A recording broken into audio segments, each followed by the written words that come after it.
to dissect all of the issues that we have for you tonight.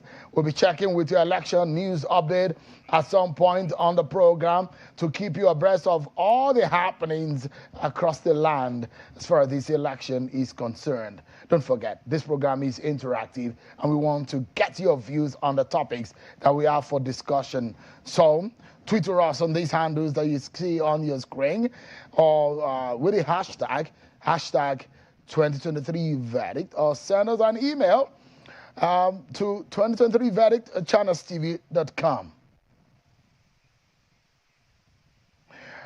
The race is not getting any slower. It's perhaps more intense than we can imagine. So much is happening at the same time that could swing the trajectory of the race. And some of the top stories that will form a conversation tonight is here. And this is the state of the race.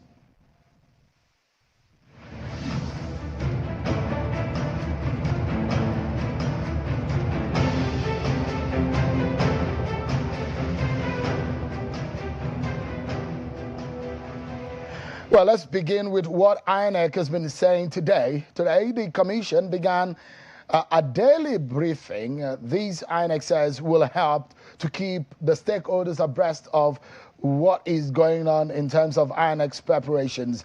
Stakeholders across all the sectors gathered today at the International Conference Center in Abuja, where the INEC chairman, Professor Mahmoud Yakubu, was briefing Nigerians about the latest in terms of preparations and the readiness of the Commission for the election. I'd like you to listen to some of those things the INEC chairman said today. A few questions he took, but he gave a clue on the issue of the PVC collection and whether or not INEC is truly ready for the exercise. We are convinced that our joint operations before and on election day will vastly reduce the prospect of voter inducement, which is not only illegal, but actually immoral. The ban on the use of mobile phones and photographic devices at the voting cubicles is still in force. Our arrangement of placing the ballot boxes near the voting cubicles and away from the party agents remains. Several of our facilities were attacked by unknown assailants in various parts of the country. I am pleased that we have fully recovered from these attacks, and we have been further assured that our facilities, staff, voters, observers, the media, and citizens will be safe during the election. The bulk of the small amount of cash that we have requested from the Central Bank of Nigeria is right now being released to the Commission's offices nationwide. In fact, a substantial part of it has already been received by our offices nationwide, and this has greatly facilitated the movement of sensitive materials yesterday from the branches of the Central Bank to our local government areas. And by tomorrow, we'll batch them and then move them on Friday to the registration area centers. And then on Saturday early morning, they will be moved to the polling units for voting.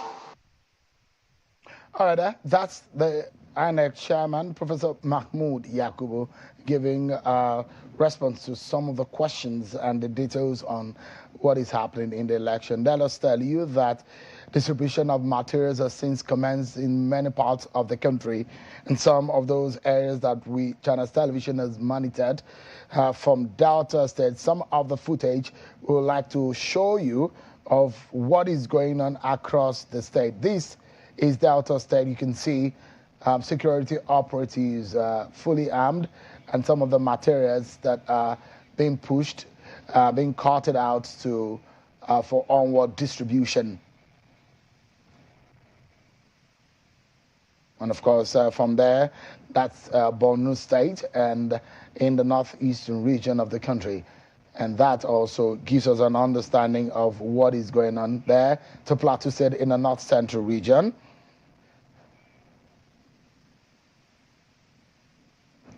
Gombe is another state that has gotten started with the distribution of materials to the different local government area. And in the southwest is Ekiti State, and you can see INEC officials giving details and documenting the distribution process.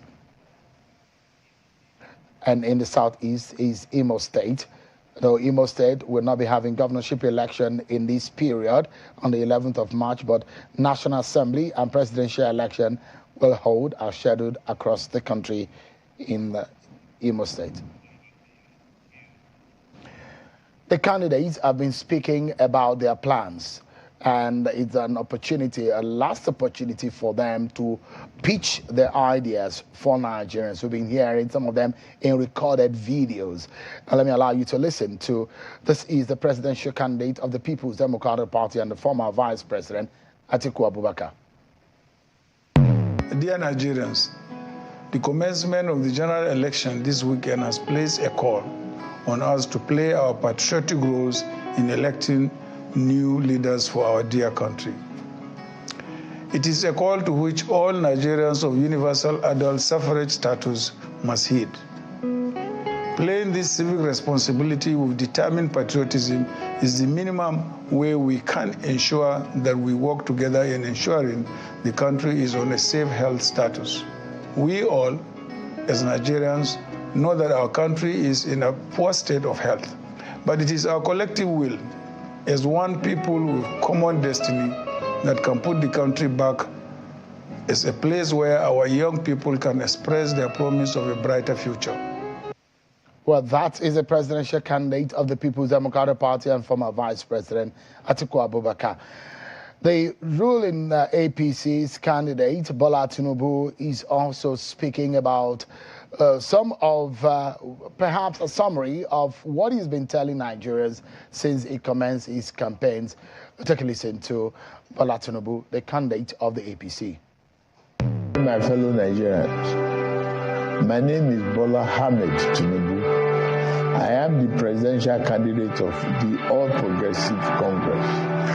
I wish to use this medium to personally thank you and seek your support and prayers for the upcoming presidential election. This election is crucial to our democracy and development as a nation, and we need to get it right.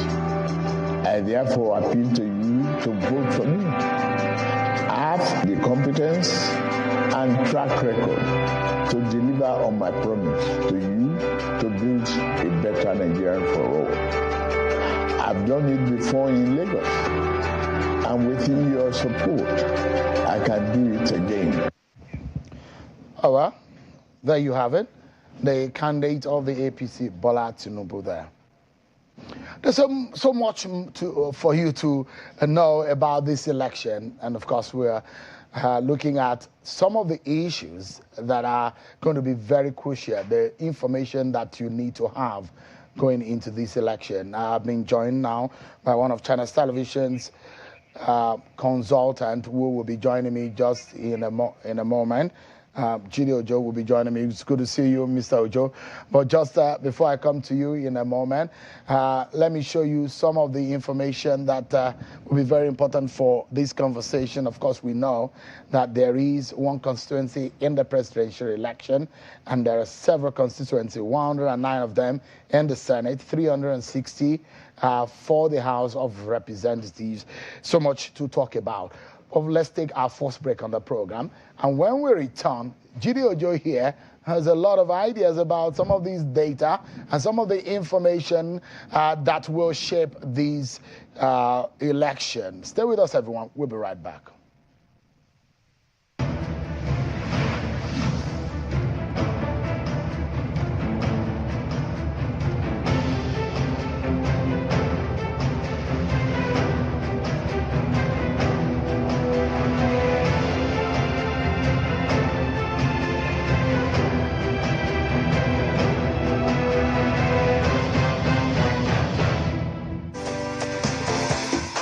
The The Independent National Electoral Commission (INEC) will conduct the 2023 general election using the bimodal voter accreditation system (BVAS). On election day, the BVAS equipment will be used to accredit voters by verifying their fingerprints or facial photographs. In each polling unit, every voter must be verified and authenticated before they are allowed to vote. Any intending voter whose fingerprint or facial photograph is not verified by the BVAS equipment will not be able to vote. With this, one man, one woman, one vote is assured. As no one can engage in multiple voting, neither can anyone use the voter cards of another person to vote. After polling, the BVAS equipment will also be used to transmit election results electronically from polling units to the INEC result viewing portal for everyone to see. BVAS will eliminate multiple voting, identity theft, or impersonation. The BVAS will guarantee one man, one woman, one vote.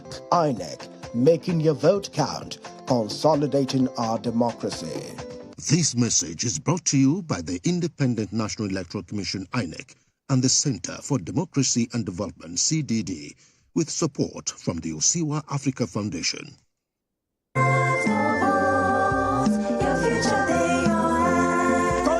The time don't reach where we go choose who go rule us for Obodo Naija. Election na our life and destiny. Make we come out, go vote, plus make we not allow any Ijaguda person cause gbege for that day. You will be Naija youth. Instead of gbas for election day, make you carry your thumb. Where be your power? Pack and put them for ballot paper. Naija women them. Your thumb, feel make even your pikin be presido. People will get disabilities who call, you get the ability to determine who the next presido go be. So therefore, make all of us join body do vigilante so that Kasala no go boss for election day. Sharply go download Just Watch our mobile app for your Google Play Store. Now be the security man where go help us report anybody when we cause kasala for election day. Now Justice Development and Peacemaker Center JDPMC for Osogbo with support from European Union. They call every man, woman, youth, person with disability we get PVC make them go vote for February 25 and March 11, 2023. Your thumb, now your power.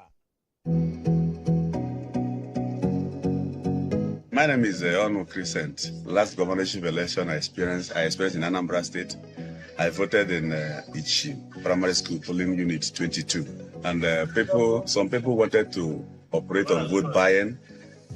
Some of the INEC officials, they worked hardly to make sure that whatever people wanted to use to disorganize people was not made to be done. In this coming election, this February, I encourage people to come out en masse. Ignorant people are saying, our vote doesn't count. If vote counts, I went out, I was an experienced somebody. I went out and I followed it up. After everything, we stayed there, counted, we rejoiced and go. So I encourage people to come out en masse. Let's do it again.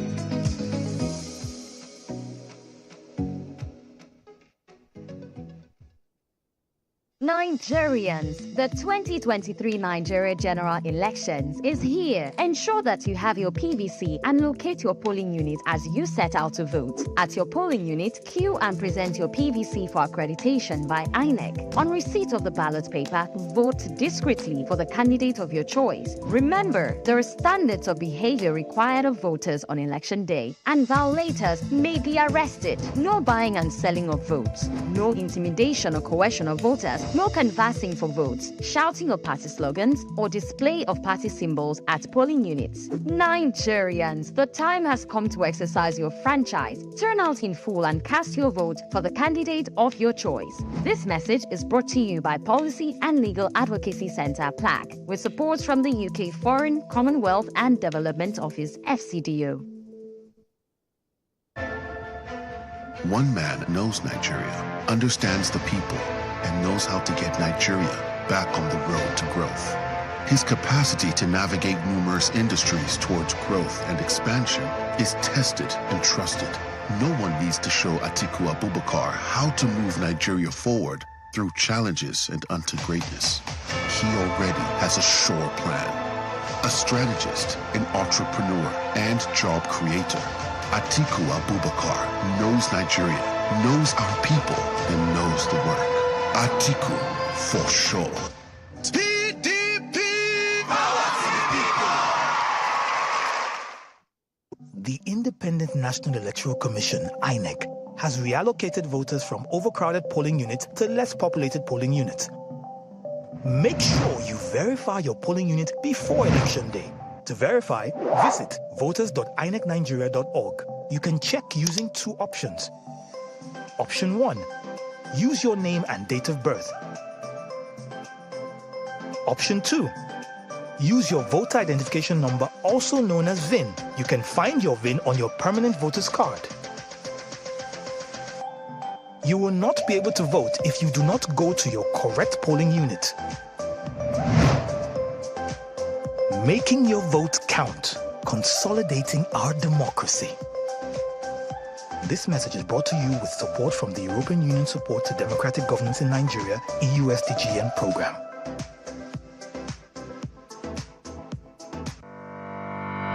Every vote counts. Every moment counts too. Get front row seats to Nigeria's biggest elections yet, with round-the-clock coverage by our super reporters across the country, bringing what may be our closest election even closer to you. Watch the 2023 verdict only on Channels Television.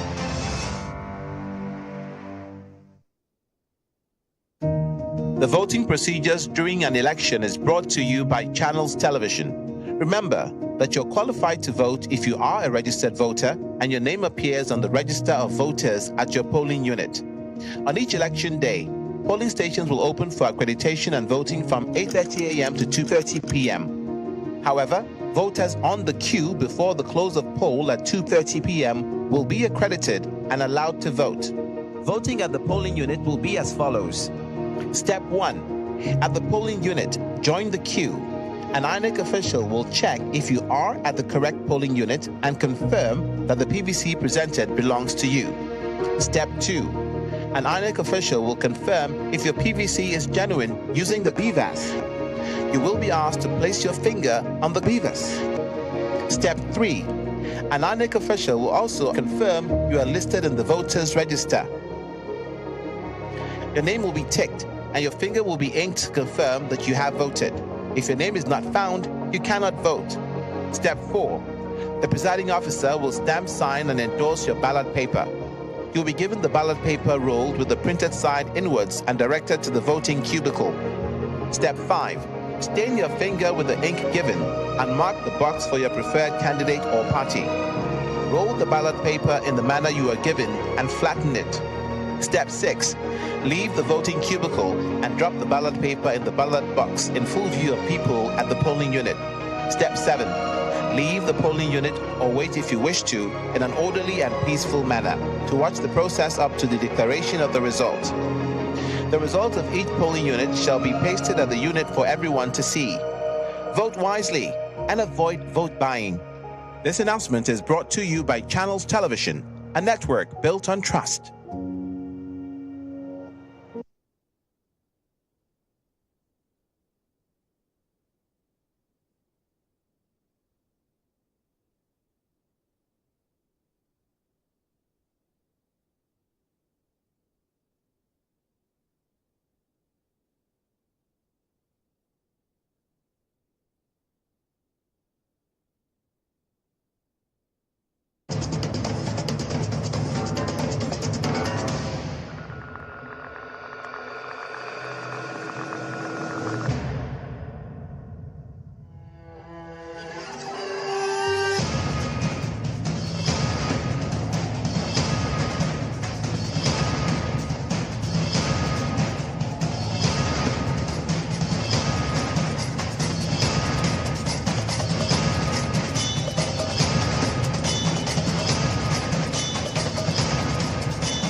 Stay connected to the world with Channels TV Podcast and get all the trending stories. Simply log on to channelstv.com, click on podcast, select the program of your choice, and listen. Our podcast is available on Apple, Google, and Spotify. Tap the expertise you trust. Touch the stories that touch you. Anytime, anywhere.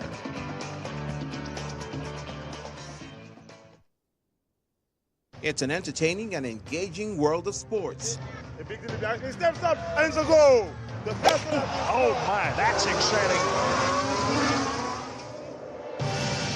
That's why on Channel Sports, we got you covered with vivid coverage of breaking sports stories. Played across. Wait for the champion, Israel Adesanya. So join us every weekday and on Sundays as we take you across the scintillating world of sports.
Our website, channelstv.com, has more information on our top stories and others. Subscribe and watch Channels Television's live stream on YouTube and other social media platforms using your mobile device browser, or download the Channels TV app for Android and iOS devices from their respective stores. You can also watch us via your smart TV platforms on Apple TV, Android TV, Fire TV, and Roku.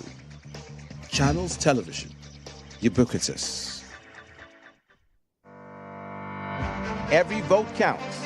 Every moment counts too. Get front row seats to Nigeria's biggest elections yet, with round-the-clock coverage by our super reporters across the country, bringing what may be our closest election even closer to you. Watch the 2023 verdict, only on Channels Television.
Thank you so much indeed, everyone, for staying with us.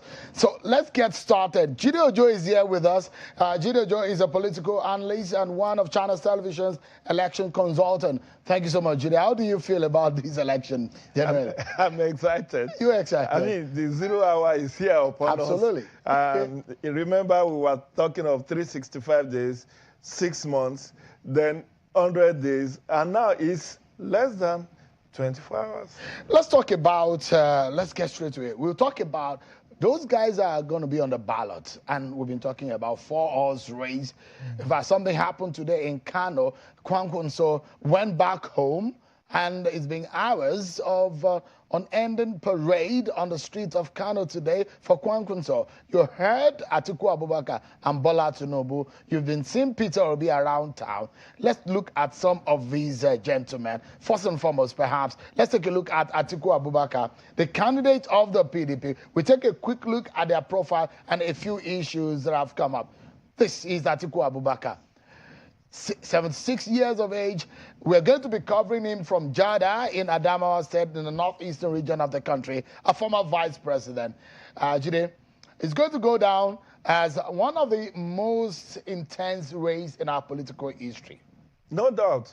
Turaki Adamawa, former vice president Atiku Abubakar, 6th time at the poll since 1992. I was saying to someone, I said he's perhaps the only man alive in Nigeria today that have contested the most for Nigeria's presidency. Exactly. So, it's like Abraham Lincoln of Nigeria presidential race. But he's a very dogged fighter. He was governor-elect, and fortune smiled on him. He was upgraded in 1999. Yeah. If there's anyone like that, upgraded to vice presidential candidacy by former President Olusegun Obasanjo. And he's been very, I would say he's the most prepared in terms of when you have an ambition that spanned over 30 years. Since 1992, if you do the maths, this man has been having his eye on the ball. He's had several policy documents. His stance it's not new to presidential manifestos. It's not new. And you know where he stands with issues. The other day we were here, we examined the manifesto of Vice President Atiku Abubakar. And he was quite specific. He wants to do restructuring. He wants private sector-led economy. And he's a successful businessman. Interestingly, they didn't even do presidential, fundraising. Yeah. For somebody who has been running for 6 there was no fundraising. It tells you how deep pocket he has. It's all in the wires now. That's one candidate there, but I must sincerely say that we sincerely apologize earlier for that break that we had earlier on due to some technical issues, which has been resolved now. Sincere apologies for that. So I don't want that to disturb the flow of, the excitement is in the air. So this is Atiku Abubakar. And interestingly, he's also the oldest of all the candidates. Absolutely. 76 years of age. Yes. But he doesn't look it anyway. Doesn't it? I mean, he's still very agile and virile. Okay. And his unique selling point is that just like the Igbos, for Turaki, the argument has been since Tafawa Balewa from Bauchi State, known somebody from the Northeast has tasted presidency. So that is one of the campaign points, exactly. Even at the primaries. Exactly. So let's flip the page and let's look at yet another candidate.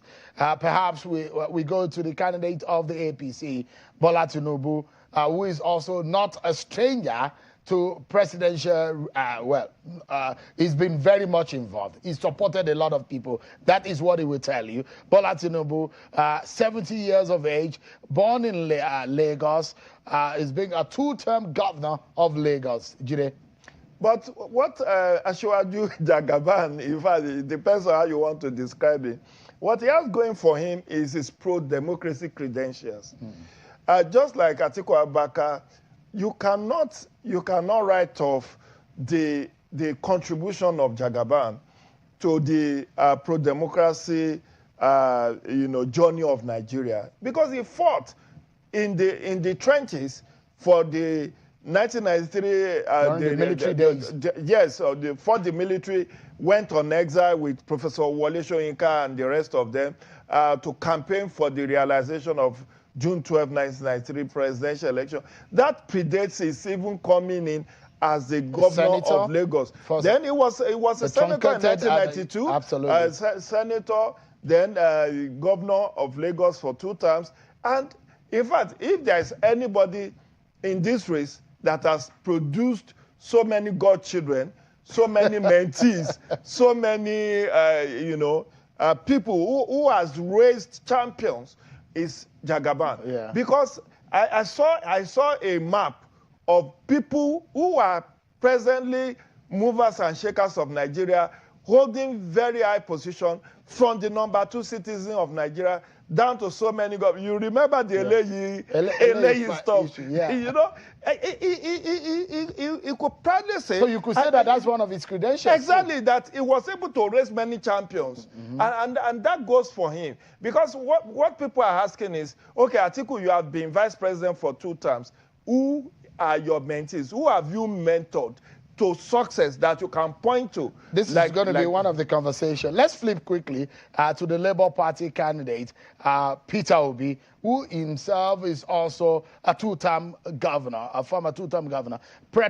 Peter Gregory Obi, 61 years of age, is younger than the earlier 2 candidates that we looked at. Was born in Onitsha in Anambra State, a 2-term governor of Anambra State. This is yet another one that will pose some kind of huge contest in the race. If there's anybody that is shaking the table, more than people call them ancestors. I don't agree with them.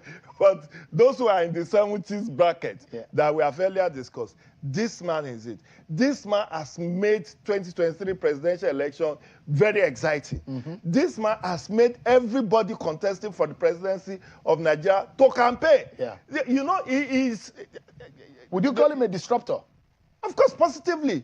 Positively, he's a disruptor, he's a table shaker. Even if he doesn't win on Saturday, history will never forget him. Not forget. History will never forget him because, you know, we are so used to the 2-horse race. For 16 years, it was PDP and others. Then in 2015, 2019, it's PDP, APC. So this time, it's changed the dynamics. Please, just underrate this man at your own peril. Yeah. Let's look at the fourth horse in the race, if there's anything like that. And this is another table shaker, if you call him so. Exactly. Underrate him at your own peril, I guess. Robbie Musa Kwankwaso, 66 years of age, born in Kano, 2-term governor of Kano State. They have similar credentials, except for the former Vice President Atiku Abubakar. You know what Kwakwanso also has going for him? Is a GSM. People will call, and they are very elitist club of GSM in Nigeria. Governor, minister, senator. There are not many of them. He's one of them. An engineer by profession, a PhD holder. He comes prepared. And he's a leader of a movement, the Kwakwasia movement. You know, again, this is somebody you cannot ignore. It could be a disruptor too, isn't it? It's not it could be. He's a disruptor. Because this is the man that is giving Atiku headache. For a fact, he's the one giving Atiku headache. For a fact, the battleground is in the northwest region. Exactly. So and in that sense, I mean, I was reporting about what happened earlier in Kano today. On the street of Kano, he has held things down. And that is his base. So Kano, Kaduna, Jigawa, Katsina, that's Zamfara, Sokoto, you will see this man spring surprise. And you know, even though some of us may say, oh, it's a 3-horse race, Wazobia, so Peter Obi Southeast, Asiwaju Southwest, and Atiku North, it's not so. This man has divided the North. Has messed up things. In fact, I said to you, Sheung, this is the man that Turaki fear most. Because he's the one that it could have been, this race would have been over for Atiku, but for this man. And you could see that every pressure has been mounted on him to step down. He has resisted that pressure. He wanted Peter Obi to be his running. Yes, he wanted Peter Obi to, and that would have been a perfect. In fact, if the two of them had been on the same joint ticket for 2023, they would have been the party to beat. All right, today we just have a few minutes left. Let me look at some figures that might be also important for us in this race. So if you look at the age disaggregation of the presidential candidate, the highest age is about between 75 and 76. 76. Yeah, the lowest age 38. Average age 57, highest age for the vice president 72, lowest age 36, and average age 52. And if you look at the academic qualification of some of these candidates, you look at the SSE, there are 18 of them. That's the basic. That's the fundamental that the Constitution has prescribed. ND, 1 of them. HND, 2. Bachelor's degree, 8 of them. Master, 6. PhD 1, and that's Kwankwaso. That's Kwankwaso, yeah. For the vice president, we have 2 of them with PhD, 3 with master's degree, 8 with bachelor's degree, 3 with HND, 2 with 2, and 18 with SSCE. So if you look at the breakdown, the total number of the presidential candidates, 18 of them, 17 male, 1 female. This has been recurring. We've always had 1 female presidential candidate, Jude. And very unfortunately, our party, APM, are sold out. The APM, just this week in Yola, declared support for Atiku Abubakar, thereby leaving Madam Chichi in the lodge, which is very, very unfortunate. Because whatever it is, we need to encourage our women. We are the one advocating for women participation. Now, you could see what happened to Obieze Kwesili in 2019. That she was so frustrated that she has to pull out of the race from 45 days to the race. But let's see what the only female candidate will come up with in terms of votes on Saturday. There's so much more, Jide. I guess I'll see you tomorrow because that is another day that we need to, if I dig too much into all of the data that I have here, I won't leave here today. But thank you so much, Jide, for coming. Jide is going to be one of our regular faces. He's one of our election consultants right here on Channels Television. We take a look at some of your election news update, and I will be having the spokesperson of the Labour Party, Kenneth Okonkwo, will be joining me in the next. This is the final day of campaign. What will Kenneth tell us tonight? Is the Labour Party and Peter Obi thinking they are going to win it? How? Join us next, everyone.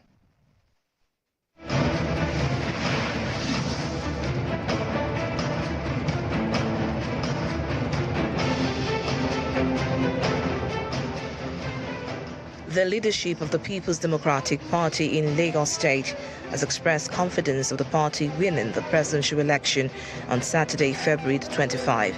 Leaders of the party at the stakeholders meeting in the state said every machinery has been put in place to ensure that the party regains #1 seat in the nation. The governorship candidate of the Labour Party in Abia State, Mr. Alex Oti, has promised that education, health and creation of wealth will be his topmost priorities if elected governor of Abia State. Mr. Oti made the pledge at a forum in Abia State.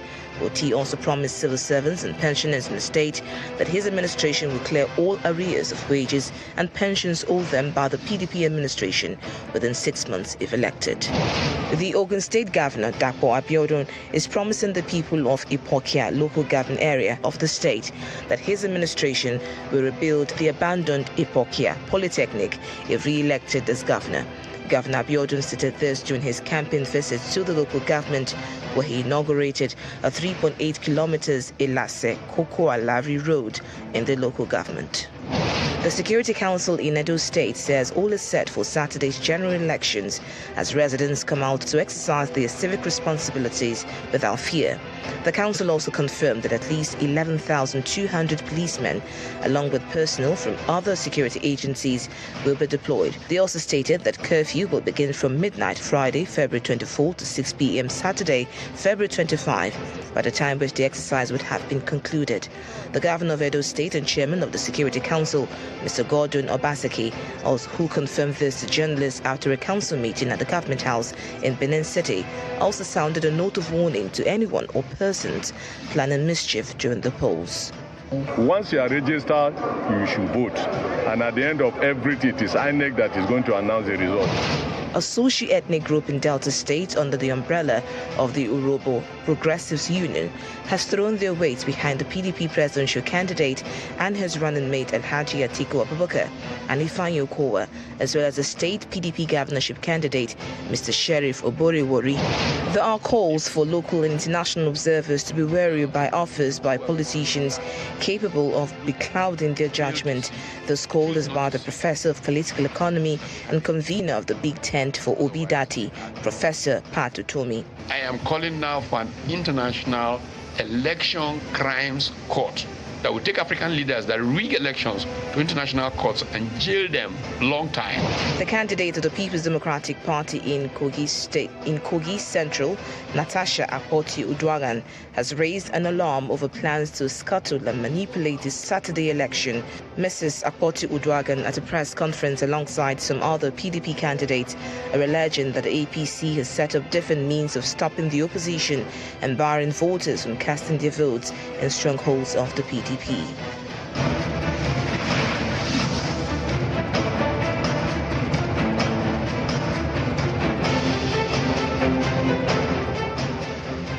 Thank you so much, everyone, for staying with us. It's the final day of campaign right here in Nigeria as we prepare for the Saturday election. Let's check with some of those who are looking forward to the votes of Nigerians. I'm being joined by Kenneth Okonkwo, is a spokesperson of the Labour Party. Thank you so much, Kenneth. It's good to see you again. Thank you very much. How do you feel?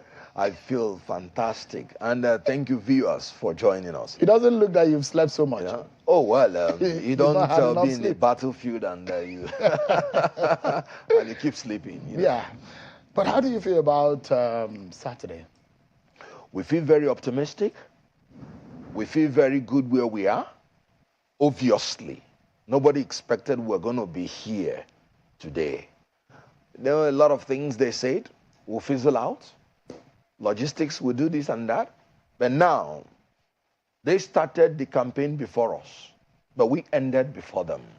And in some states, in Kaduna State, for instance, we had 3 campaigns in 3 different zones. Are you able to go around the whole 36 states and FCT? I said in each one, we even visited like 2-3 times.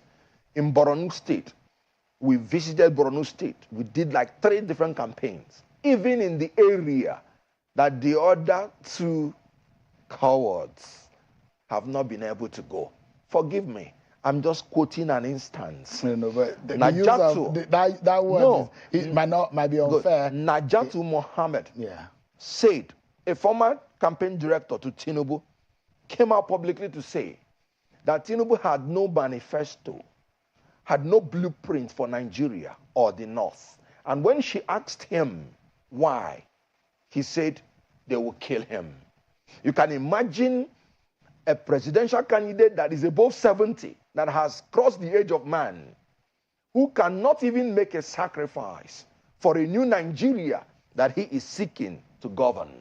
He cannot even, he's still afraid of his life, that he has no manifesto. I've always said it from the beginning, that he had no manifesto. Has he ever defended anything in any television? Has he been cross-examined? He has said nothing, and he will give nothing if elected. That's not by my words. Najatu Mohammed, former campaign director, he has nothing to offer, and he's not even brave enough. You don't think that was because she moved out of the party? That was why she was saying all of that? The question is, why did she move out? Because there is money in APC, and they are willing to throw it around.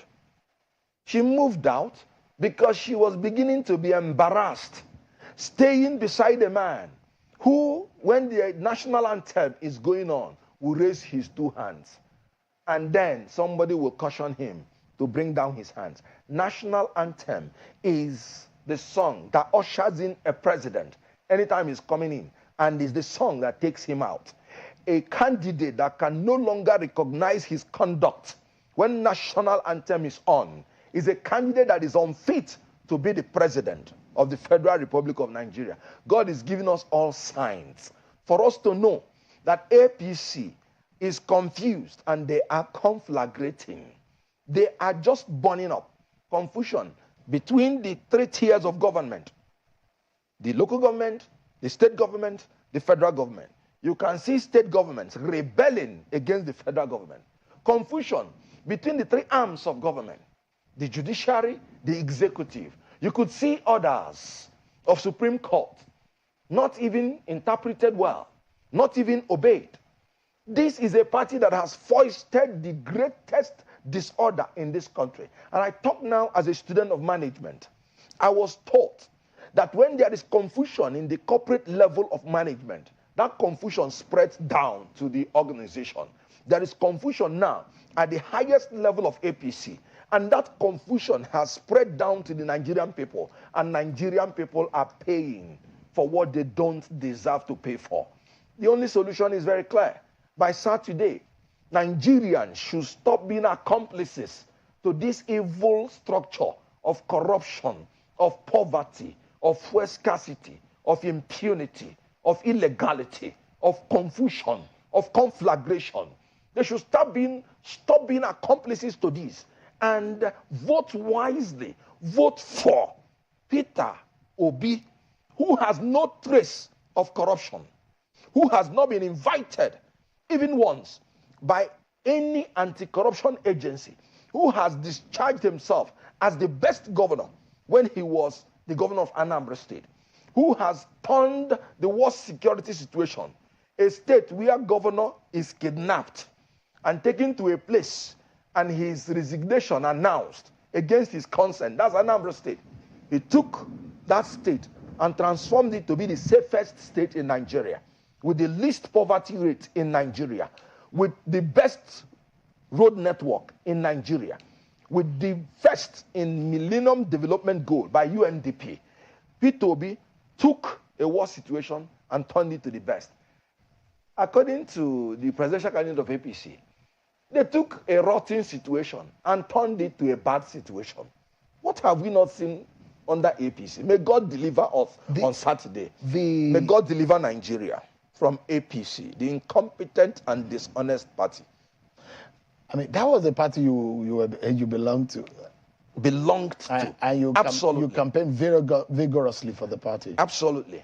One, because we had two choices, and Atiku Abubakar was not an alternative for me from beginning.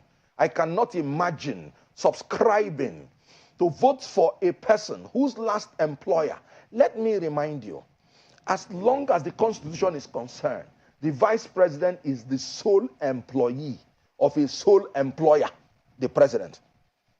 It is not the duty of the party. It is not the duty of Nigeria to choose the vice president. It is only the duty of the president, one person. And the person that employed Atiku Abubakar told the whole world that this man has propensity for corruption, tendency to disloyalty, lack of transparency, inability to say and stick to the truth at all times, that he has the tendency for poor judgment, and he uses money to buy his way out on all issues. And then the one that gives me goose pimples, readiness to sacrifice morality, integrity, propriety, truth, national interest for self and selfish interest. I cannot, because the people of Nigeria are the employers of the president. I cannot be an employer after reading these qualifications of anybody, and I will employ that person. But your principal was a vice presidential candidate to the man you're talking about. And I told you that I wouldn't have ever looked at the way of Peter Obi if he had been a vice president of an Atiku. And I did not and will not. We're going to a short break, but why does it look, why is it that the APC and the PDP keep dismissing any chance? They say you do not have a chance in this election at all, that Peter Obi cannot even move anywhere close to winning this election. Very good. It's part of the strategy of campaign. When you know that this is your greatest threat, you want to discourage people by the psychology that your candidate, your preferred candidate, the preferred candidate of all the youths in Nigeria, the preferred candidate of all the workers. You have seen the NLC give instruction to all the employees in Nigeria to vote Peter Obi. You have seen ADC collapse into P2B. You have seen political parties collapse into P2B. A faction of ADC, though. However it is. Good. Now, when they are now threatened by a P2B, the only psychology they want to put out there is to tell the followers in order to dampen their spirit. No, he will not win. No need to go and vote. They should practice that fraud to men of greater vulnerability. We are not vulnerable in our quest for a new Nigeria. We will continue to show them. On Saturday, you will see all the youths that will vote for P2B. When I was coming in here, one young man, Abdul Saad, he knelt down. He was asking me, begging me. He said, Oga, this suffer too much. No food, no water, no light. Please, don't allow these people to come back to this nation. We'll take a break now, Mr. Okonkwo. And you, I would like to know probably how you will convince Nigerians tonight, what chances you have, where you think your candidate can win, or what you think will make Nigerians look in the direction of the Labour Party you call the Mama, Papa, Pikin symbol on the ballot. Stay with us, everyone. We'll be right back.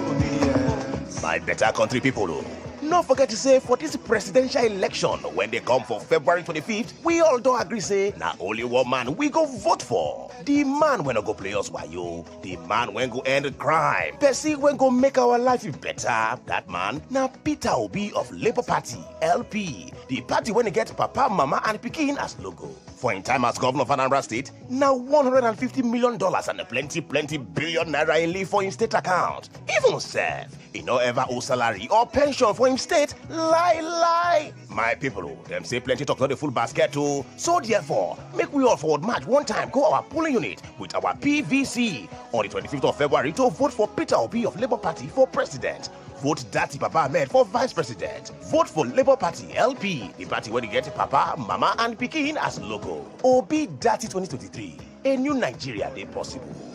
Are you obedient? Hello, my fellow youths of 18 to 49 years. I hope you know your votes will decide the winner of the forthcoming presidential election. Thank you for finally deciding to take your country back from those who have devoured our economy and brought so much pain, insecurity, and unemployment to our lives. Each of you have one PVC, but not one vote. So, whether you are in the north, south, east, west, middle belt, I urge you to start a 1 to 50 persons campaign. Each of you must speak up your phones and call 50 other voters to convince them to vote for Peter Obi and Dati Baba Ahmed. If 1 million of us pick up our phones immediately and call 50 other persons across the country on the 1 to 50 persons campaign, the victory of Peter Obi and Dati Baba Ahmed will be assured, and we will have succeeded in creating a new, secured, united, and prosperous family called Nigeria. So, let's get on it. As you prepare for the upcoming elections, take time to understand the offenses that are punishable under the Electoral Act 2022. You can be arrested for doing the following in a polling unit or within 300 meters of a polling unit on an election day. 1. Canvassing or soliciting for votes. 2. Persuading a voter not to vote. 3. Shouting slogans concerning the election. 4. Possession of an offensive weapon. 5. Intimidation of a voter. 6. Exhibiting any type of symbol concerning a political party or the elections. 7. Blaring of siren. 8. Exhibiting party or election-related symbols within the vicinity of a polling unit or collation center on the day of election. This message is brought to you by Policy and Legal Advocacy Center with funding from the European Union.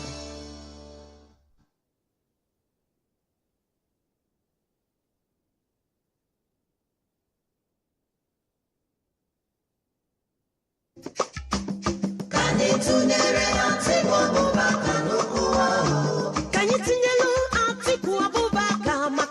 you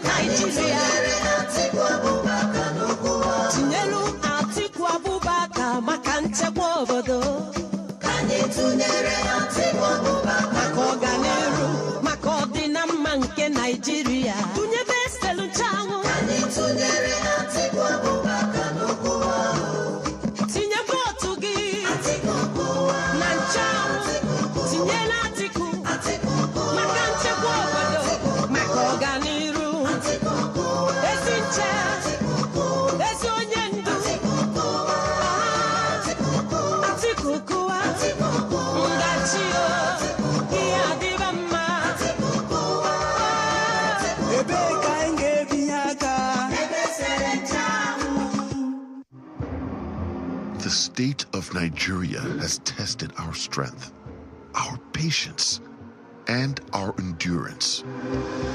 But we keep our hopes alive because we know that a better Nigeria is achievable with a safe vote. 2023, the year we have been waiting for, has come. It is now time to break free from the 7-year-long sickness that has troubled Nigeria. It is time to choose to recover so we can heal our land, secure our people, mend our economy, access abundant jobs, strengthen the Naira, and reclaim glory as a true giant of Africa. 2023 is the year to recover Nigeria. Vote PDP.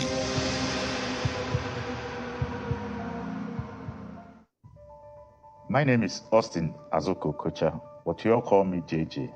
That's because I was so unstoppable, they named me twice. During my days as a professional footballer, I played as an attacking midfielder. When I was a kid growing up in the cold city of Enugu, I had just one dream, and that was to be an unstoppable professional footballer with titles and records to my name. Yes, I went ahead to win titles in Europe and Africa during my playing days. Those days, there were times when it was difficult for me to perform due to injuries or when it seemed that I was out of form. But you know what? I never stayed down. I remained unstoppable. In fact, I always came back better, dribbling in an unstoppable way, assisting goals and scoring goals. No one could stop me, not even malaria, when mosquito bites.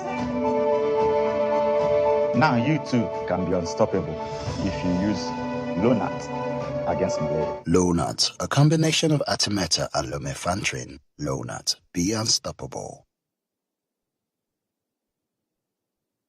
Stay connected to the world with Channels TV Podcast and get all the trending stories. Simply log on to channelstv.com. Click on podcast.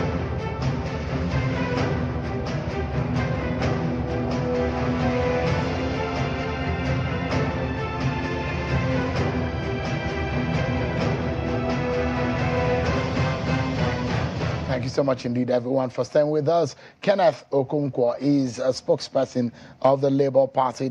He's been speaking with us on the chances of the party. Thank you so much for your time tonight. Thank you very much. And you were trying to dissect the reasons why you think the PDP and APC are dismissing the chances of Peter Obi in this election. Yeah. But if you say Peter Obi has a chance, where? How? By what margin do you think he could win this election? Peter Obi is the only candidate now that is sure of some geopolitical zones that he has locked up in the kitty. Like what? Southeast, South-South. He's going to take almost 50% of Southwest. Obviously, the sentiments of the evangelicals is there on Muslim ticket that is paraded by the religious party APC. APC has reduced itself to a religious party, where the presidential candidate is Muslim, vice presidential candidate Muslim, Senate president, and they are preparing him for the next one, Muslim, Speaker of the House of Representatives, and they are preparing him for the next one, Muslim, Deputy Speaker of the House of Representatives, Muslim, National Chairman of the party, Muslim. At a time, the Chief Justice of Nigeria is a Muslim, thereby making APC completely a religious party who wants to take over the executive, the legislative, and the judicial functions of Nigeria. That's against all the constitutional provisions on federal character, recognizing our diversity, ensuring that the conduct of the affairs of any government and the composition of the government should reflect our federal character. Peter Obi in the North Central, you already know that incumbent governors, you know when they say some candidates of Labour is moving to other places, incumbents are the one moving to us. You heard when Governor Samuel Otom explicitly said it, that Peter Obi, even at the cost of his own senatorial ambition, I've never seen anything like that, is the best that will happen to this country. That's North Central. Are you going to Northeast? That's one state in North Central. Oh, yes. You forgot. I didn't want to. You have Benue, you have Plateau, you have all the North Central, Kogi, Kwara. We are sure to get half of the population there. Like I said, you will not rule out the sentiment what are of the factors? Christians. What are the factors you think will give you almost 50% in this state in the North Central. Because APC has converted itself to a religious party. And people with sentiments against religious party, it's not against Islam. So you also are using your religious sentiments? No. To call they for, are the ones votes. that, why I resigned from APC is because of the same Fed ticket. I would have done the same if they had used Christians to do that. So the issue here is turning any party to a religious party is against our constitution. Section 222E of the constitution made it illegal. You cannot make any party to have a symbol of a religious party. But is it also good to use religion to campaign in this election? No, you use the constitution, you use the laws. Section 15, subsection 1, subsection 2, subsection 3D, subsection 4 condemns the same thing. That section is talking about participation, involvement, integration of people without regard to religion, ethnicity. So no discrimination is allowed. Yes, on this program yesterday, there was an APC chieftain and there was a PDP chieftain. Both of them seemingly agreed on one thing. Yes. And that what they agreed is that Peter Obi cannot win this election. In fact, Najetu said that if in our own senatorial district, that not a single billboard or poster of Labour Party exists. Good. We are talking about the people being our structure. In those places she's talking about, let her recall the rallies that took place there even before we started our campaign. In all the states of the Federation, those rallies were organic, and they were Nigerian people, and they will vote for us. But most importantly, in 1984-85, President Buhari lined up 3 youths and shot them. He killed them for drug-related offenses, showing his outright hatred for drug trafficking. It will be against God for him to hand over to a man who, within that period, 1984-85, was reaching an out-of-court settlement with a court in the United States for his involvement in drug trafficking.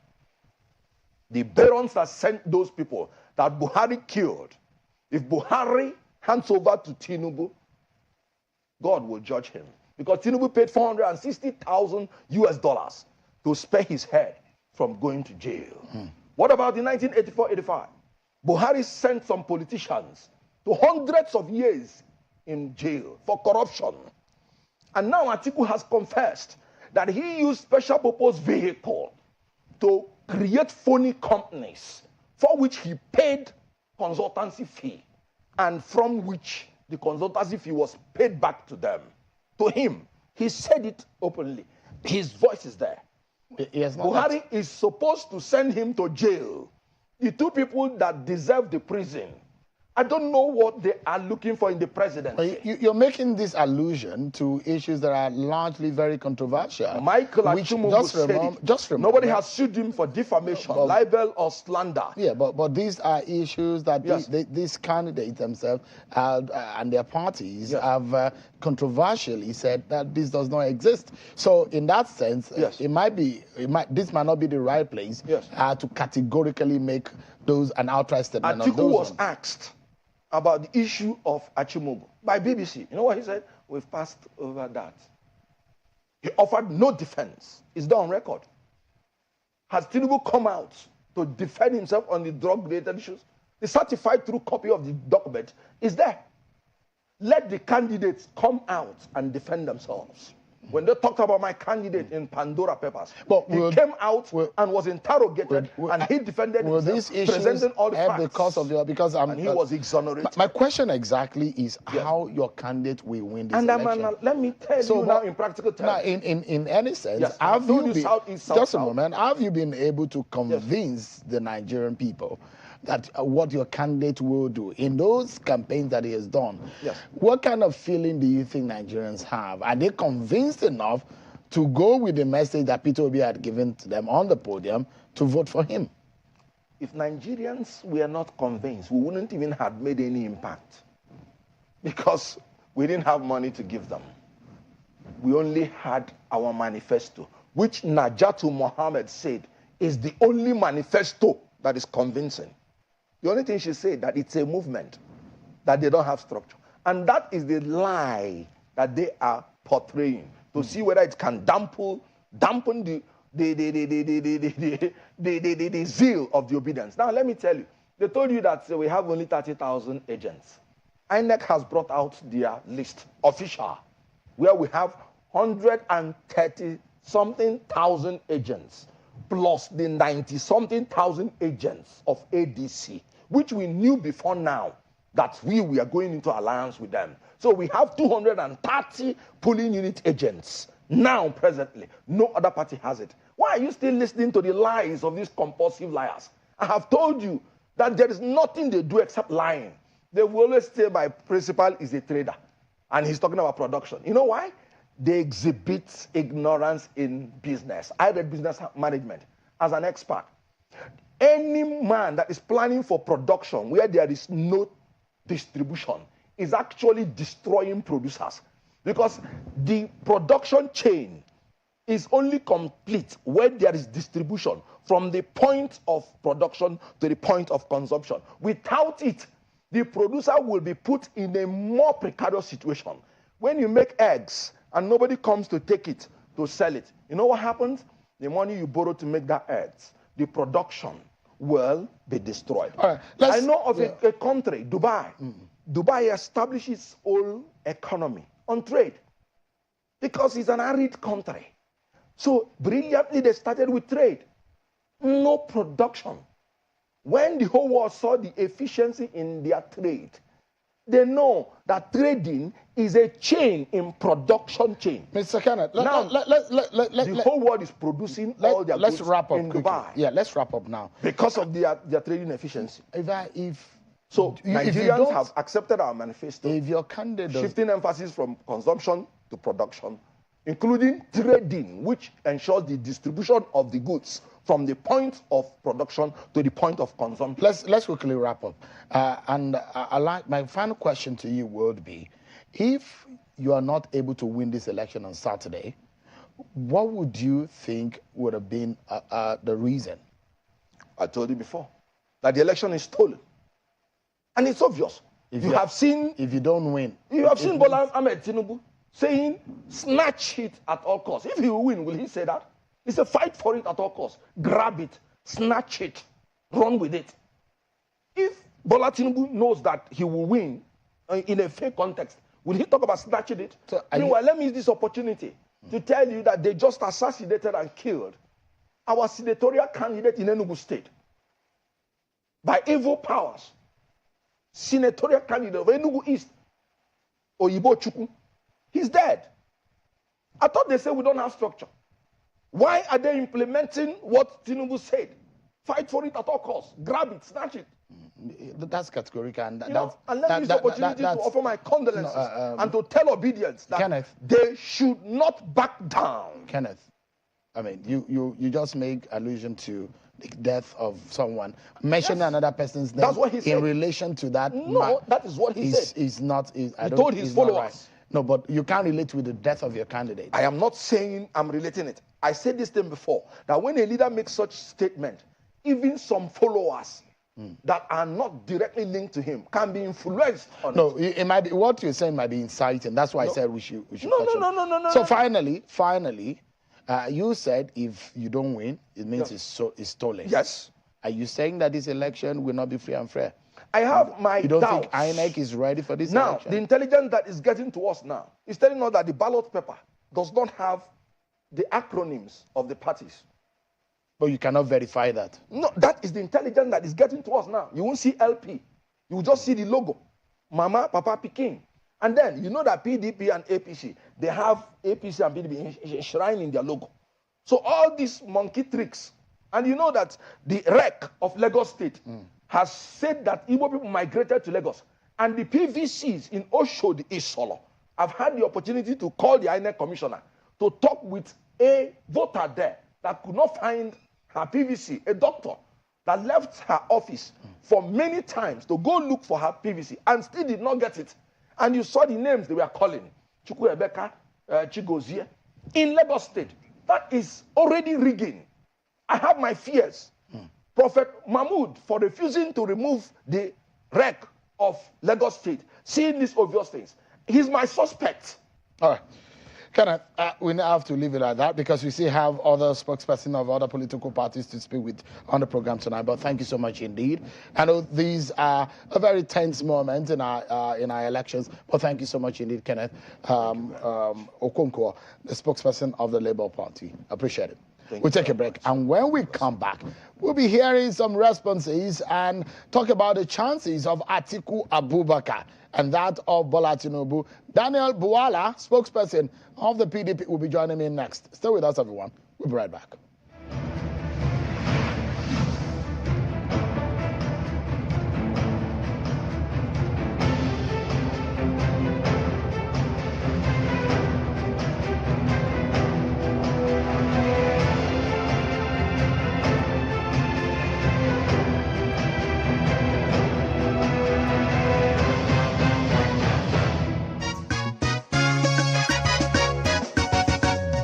Great people of our land, now as we stand at the dawn of light, did you know that out of the resourcefulness of our spirits, the APC government is leveraging sukuk bonds and tax credit schemes to deliver over 40 critical roads and bridges across the nooks and crannies of our cities, including the iconic second Niger Bridge. Oh, it must be told that we are building more seaports and airports. We are opening up more towns and communities across the geopolitical zones to more economic prosperity. Now, as we stand at this dawn of light, let us move forward with renewed hope.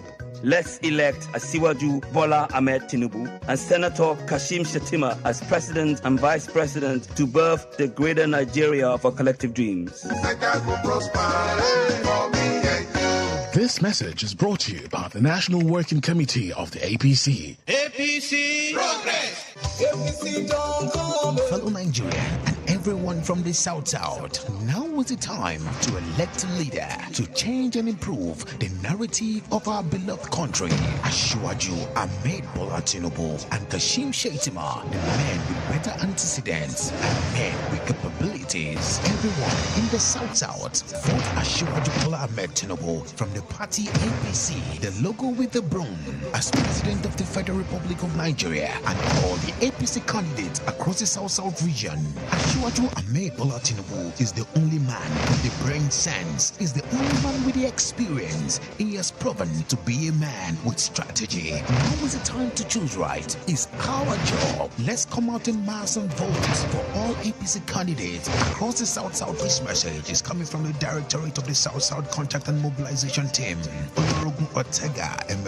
Nigerians, the 2023 Nigeria General Elections is here. Ensure that you have your PVC and locate your polling unit as you set out to vote. At your polling unit, queue and present your PVC for accreditation by INEC. On receipt of the ballot paper, vote discreetly for the candidate of your choice. Remember, there are standards of behavior required of voters on election day, and violators may be arrested. No buying and selling of votes, no intimidation or coercion of voters, no canvassing for votes, shouting of party slogans, or display of party symbols at polling units. Nigerians, the time has come to exercise your franchise. Turn out in full and cast your vote for the candidate of your choice. This message is brought to you by Policy and Legal Advocacy Centre, PLAC, with support from the UK Foreign, Commonwealth and Development Office, FCDO. Hello, my fellow youths of 18 to 49 years. I hope you know your votes will decide the winner of the forthcoming presidential election. Thank you for finally deciding to take your country back from those who have devoured our economy and brought so much pain, insecurity, and unemployment to our lives. Each of you have one PVC, but not one vote. So, whether you are in the north, south, east, west, middle belt, I urge you to start a 1 to 50 persons campaign. Each of you must speak up your phones and call 50 other voters to convince them to vote for Peter Obi and Dati Baba Ahmed. If 1 million of us pick up our phones immediately and call 50 other persons across the country on a 1 to 50 persons campaign, the victory of Peter Obi and Dati Baba Ahmed will be assured, and we will have succeeded in creating a new, secured, united, and prosperous family called Nigeria. So, let's get on it. Are you a young person, a woman, or a person with a disability? Do you know that you collectively make up about 80% of Nigeria's population? Ahead of the 2023 general elections, women, youth, and persons with disabilities have adopted a unified policy agenda called the Governance Agenda for an Inclusive Nigeria, GAIN. GAIN includes the priorities of Nigerian women, youth, and persons with disabilities in education, wealth creation, healthcare, security, and participation in governance processes. We call on candidates in the 2023 general elections to make a commitment to implement GAIN if elected. Nigerian women, youth, and persons with disabilities will vote only for candidates who adopt GAIN.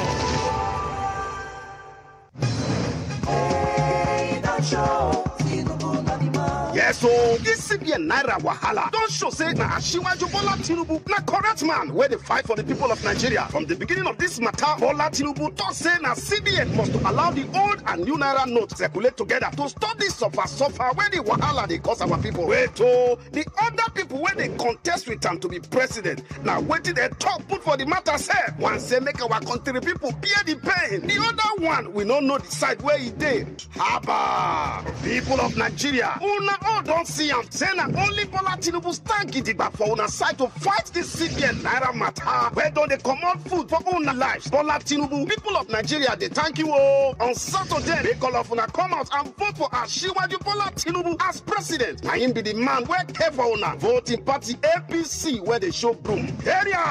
Na Tinubu be our man, oh! Bam!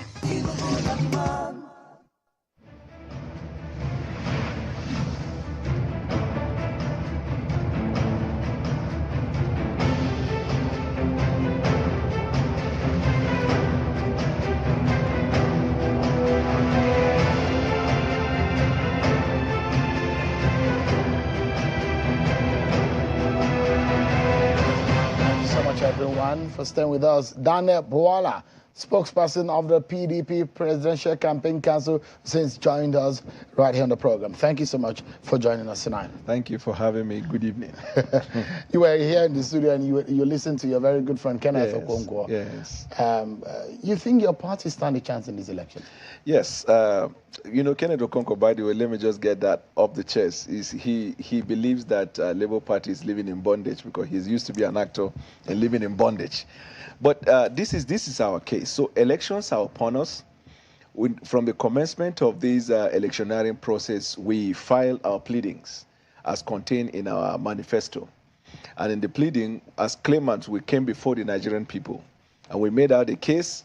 During the campaign rallies and debate, we call witnesses. We have endorsements, we have points of contact, we have engagement, we have interactions and all that. And the case we made out was very straightforward. So today, we're adopting our final address. And what are the issues have we formulated? Case number one, has APC made out a case, having regard to the last 8 years, have they made out a case that warrant the Nigerian people to vote them? And our argument is in the negative, because now nobody wants to have another 4 years of the last 8 years. There is not a single person you see on the street, and you ask them whether they will want the last 8 years to be repeated. Even in their dreams, they will not. Why? APC made out a case of 3 points. They lost in every one of them. This assessment for their failure is not just observed, is not observed by us. The Nigerian people have done that, and that culminated in Naira policy, which Nigerian people will act. Issue number two, having ruled out the possibility of the Nigerian people voting the APC, the issue number two is that, having regard to the other political parties who are in contest, has PDP made out a case that warrant PDP to be voted for over and against them? And our answer is in the affirmative. And the point is straight. Atiku clearly, from his manifesto, has laid out 5 points that so far experts and economists have reached an assessment. And they said that of all the manifestos, ours present actually a better path to the future. But above everything that is in the manifesto and the argument that has been made so far, Atiku is coming into this with superior experience over and above the other candidate, by the virtue of the fact that he has had the opportunity of sitting in that seat of national government. This is an exceptional opportunity that the other candidates didn't have. And more so, at this time where the situation is so dire and existential, you cannot afford to give this nation at this time to a learner, to an amateur, or somebody who does not understand. If you go to Peter Obi, all he will tell you is Anambra. Nigeria is beyond the sphere of Anambra. If you meet Tinubu, he will call Lagos for you. The dynamics in the north, in the west, and the rest of the places are not the same. You don't think a track record matter in this race? I believe track record is much more fundamental, and both of them have not been able to establish a track record. For example, the Lagos of Tinubu, as early as at last year, mid last year, it was adjudged as the second worst city to live and work in. The Lagos of Tinubu is a Lagos where up till this moment people deliver and give birth in the slums. The Lagos of Tinubu is the Lagos that right now you have not been able to overcome what we call the traffic problem. But beyond that, the character of the candidate that governs Lagos is a dynastic type. So when he comes to national government, while he's trying to grapple with the realities of what the national government is, he's going to bring in, because he has always said, I will do here what I did in Lagos. What did he do in Lagos? In Lagos, the State House of Assembly they were like boy, what they say. His daughter is the Iyaloja of Lagos. So that means the entire market people of Nigeria will be under the control of his daughter. His son controls a certain part of entertainment in Lagos. And then you have his brother who is owning Owando and entered into a transaction with NNPC, which has not been cleared for the acquisition. He probably would have taken over the oil blocks in the country. So there is not a record there. Now, if you come to the record of Peter Obi, I consider him like a falcon, somebody with promise, but he has not yet matured. Why? Because in the 8 years he governed in Anambra, the infrastructure of Anambra up till date is decayed. And this is testified by people who have succeeded him. He did not, instead of investment, he put the money of Anambra into a bank called Fidelity Bank, to which he was a chairman, and gave the impression that he believed in savings. He talked about, what do you call it, to production? That's consumption to production. Consumption, their trademark is consumption to production through agrarian. Now, what is it about this policy that can be juxtaposed with his life? Because you just talked about track record. All of his life, all of his business is production. It's consumption, never a production. He took all of his wealth that could have been used in Nigeria to recruit people when you open up businesses. He took it outside the shores of Nigeria and hid them up under a trust. When Premium Times confronted him about the fact that he hid the money there, he said he did not know at the time that there was anything like Code of Conduct law. But Code of Conduct is what is taught in elementary school. Atiku, on the other hand, put all of his investment in the country by establishing different companies for which Nigerians were recruited, empowering their lives, open up schools to empower people on education. So when Atiku comes on board and says, I want to look at education, it is not just in the mouth. Where is the school established by Peter Obi? None. Where is the school established by Asiwaju? None. Now, where are the companies that Atiku can point at and say, it's my company? They are all over the places. Peter Obi, apart from the department store, which of course everybody knows, in the case of Tinubu, where is his company? So, have you been able to convince Nigerians enough to get their vote? You've spent the last few months doing that. Right. We have been able to, in my view, convincingly persuaded the Nigerian people in comparison and in comparative analysis to look at us as a people with viable option. Why? Because what we have identified, for example, national unity. When you see the Americans talk about the American dream and the pride of the American, is because they build a nation around a consensus of equal opportunities. So an American in Florida gets the same opportunity as the American in New York. That is not what we have seen here. APC has mismanaged the unity. If you go to a part of Nigeria today, they will tell you they don't believe they will ever be president. Or there are certain things they can't even dare. Do you think that Nigerians can trust your candidate, you've explained his track record, right, and perhaps make a judgment of what they've seen in the 16 years of the PDP to the APC, then perhaps what he wants to do differently based on his manifesto? And if there is one thing that you can pinpoint on in his manifesto and you don't have any other chance at all to say a second one, what would that be about your candidate? Atiku Abubakar will structure Nigeria. Atiku Abubakar believes 70% of the problems we are confronted with in the country, if we are better restructured, that we can address that. So, insecurity problem has a part in the structuring. Equal opportunities, economic opportunities to people has a restructuring component. Education has a restructuring component. And in all these other areas that he talked about. Now, and Atiku has lived that life. Atiku has had it before. In 1999, when they came on board, they were all like freshmen in the college. Obasanjo had to go around the world to seek for debt cancellation and reduction. Atiku was tasked with the responsibility of headhunting people that will run the economy. Look at the individuals today. Some of them have gone to be finance minister, CBN governor, all of Nigeria. He headhunted them, and they cut across the country. There was not an issue of, he gave this part of the country more opportunities than the other. That's why today, when you talk about trust, there is no part of Nigeria Atiku Abubakar will go into. There will not be room for him to sleep. There will not be people for him to engage with. So you look at the PDP, right, and that's where I started my question from. Can Nigerians trust the PDP again? Yes. Nigerians have now seen, like the way they say, when you don't chop rice and beans, you go know which one be better. Nigerians have seen PDP in 16 years. And during this period of 16 years, Nigerians saw the establishment of critical infrastructure of the government that preserve our democracy, such as ICPC, EFCC, and many others. Nigerians also saw all the good and the bad of PDP and the range within which they didn't go past that. It was during this period that PDP presented Nigeria as the largest economy. I remember in those days when students in the university, if your CGPA is 4.0, you get 300,000. There is no scholarship in APC. They rather keep them at home.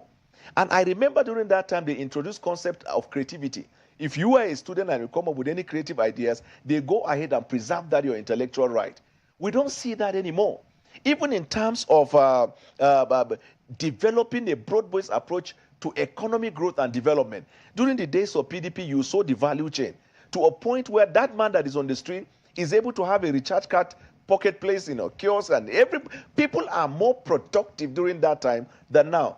Now, these people introduce a socialist ideology, 100% socialist ideology. Everybody depends on the government. And the kind of corruption that APC presented, during PDP, they said it was so corrupt that APC was going to present a different path. In this APC, have you not reported mosquito, all kinds of animals swallowing money? You have reported that. There is part to, and they talked about we didn't have resources. All you need to do, 10.1 trillion was realized, I think last year or so, by our internally generated institution. What have they done with it? Is borrowing.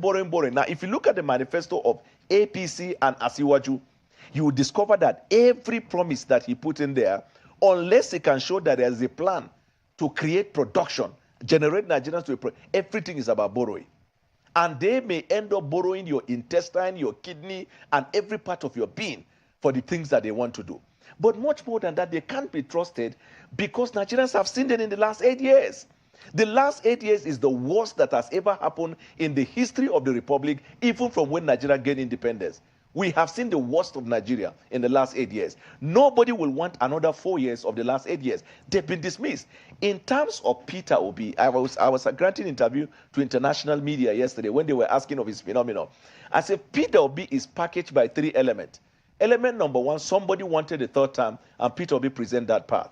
Element number 2, Peter Obi presents himself as an opportunistic person. There was a movement and he cashed into it. He does not believe in any of the ideology. Because the white man was asking me if Peter Obi is like a revolutionary like Macron. Macron had ideology. Macron built. Was Peter at any material time with the answers?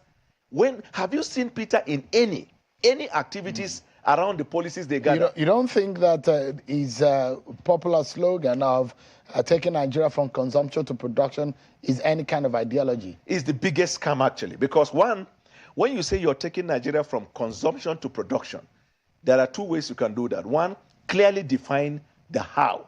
And number 2, say, I have done it before, I will do it again. This is what Atiku has been saying. When he talked about education or restructuring, national unity, after he outlined them and defined them, he will say, I did it before, I'll do it again. Now, Peter Obi Peter Obi's business is a consumption-based business. Even to the toothpick is imported. When you talk about production, when you establish school and train people, is production economy. You are translating the country from agrarian economy to a service-based economy, and then you are going to a knowledge-based economy. 3, Peter Obi is a bigot. And allow me to explain, because I'm not saying that with a negative tone. If you look at the definition, a bigoted person is somebody who is so fixated to a particular person that he used that as a basis to discriminate the other. In other words, Peter Obi is the direct opposite of APC. And you ask them the question here. One is extreme on religious identity, the other one on religious. We need a balance. Now, Peter Obi, even among the Christians, we're not talking about Christians and Muslims, he divided them. But how is your candidate different? You seem to be speaking more about Peter Obi.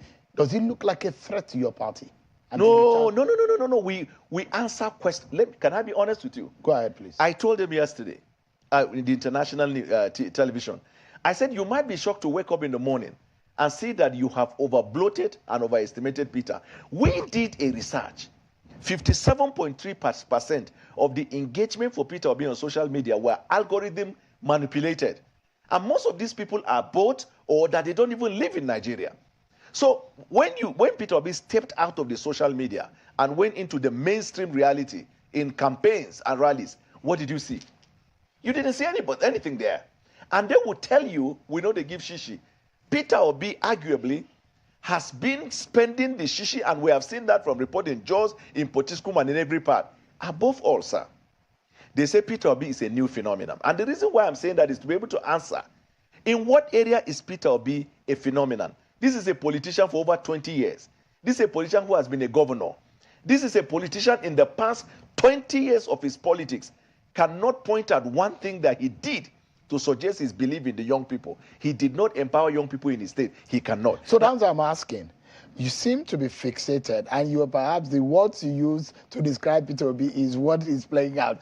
You seem to be fixated about Peter Obi, and I'm saying, does he look like a threat for the chances of your candidate? And the answer is simple, like I told you.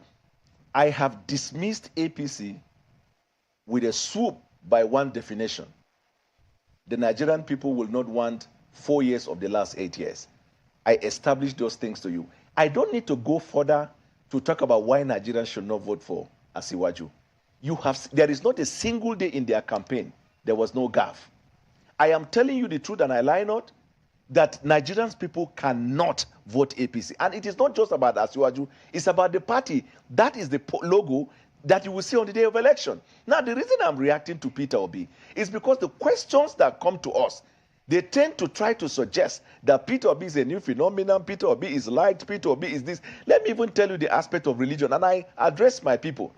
Most of the people that he used religious sentiment to steer their emotion in this election, to make it seem that on one side it is jihad, on the other side it is a Christian war, let me tell you today, for every single Christian that vote for Peter Obi, they are voting for Asiwaju. That's why Asiwaju they are watching. I got intelligence not more than 3 weeks ago. That do you know that Asiwaju and APC sponsored some of the people that went for Peter Obi's rally just to keep him alive in the race? Because they felt as long as he's alive, he will take away the vote of the of PDP. So for anybody... So is it true that he's going to take away the vote of PDP? Sentimental vote, quite frankly, he will. Where? Which areas are these? Where the vote is taken. Yeah. He will take part of the votes in the southeast. He will take small part in the south. But let me tell you, and now I'm going to be frank, very frank with you. Peter Obi, the last time I said he will not win any state in the north.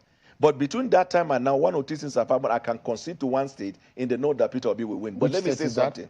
Which state is that? It should be obvious. Now, the governor of that state is religiously inclined to that agenda and has used a bad rhetoric for it. But hear this, and it will shock you. To be a president, you must be accepted by every part of Nigeria. That's why the requirement is you must score 25% in 24 states of the federation. Now, they talk about youth. The youth are with him. The youth want to take Nigeria. Hold a minute so you don't become discriminatory.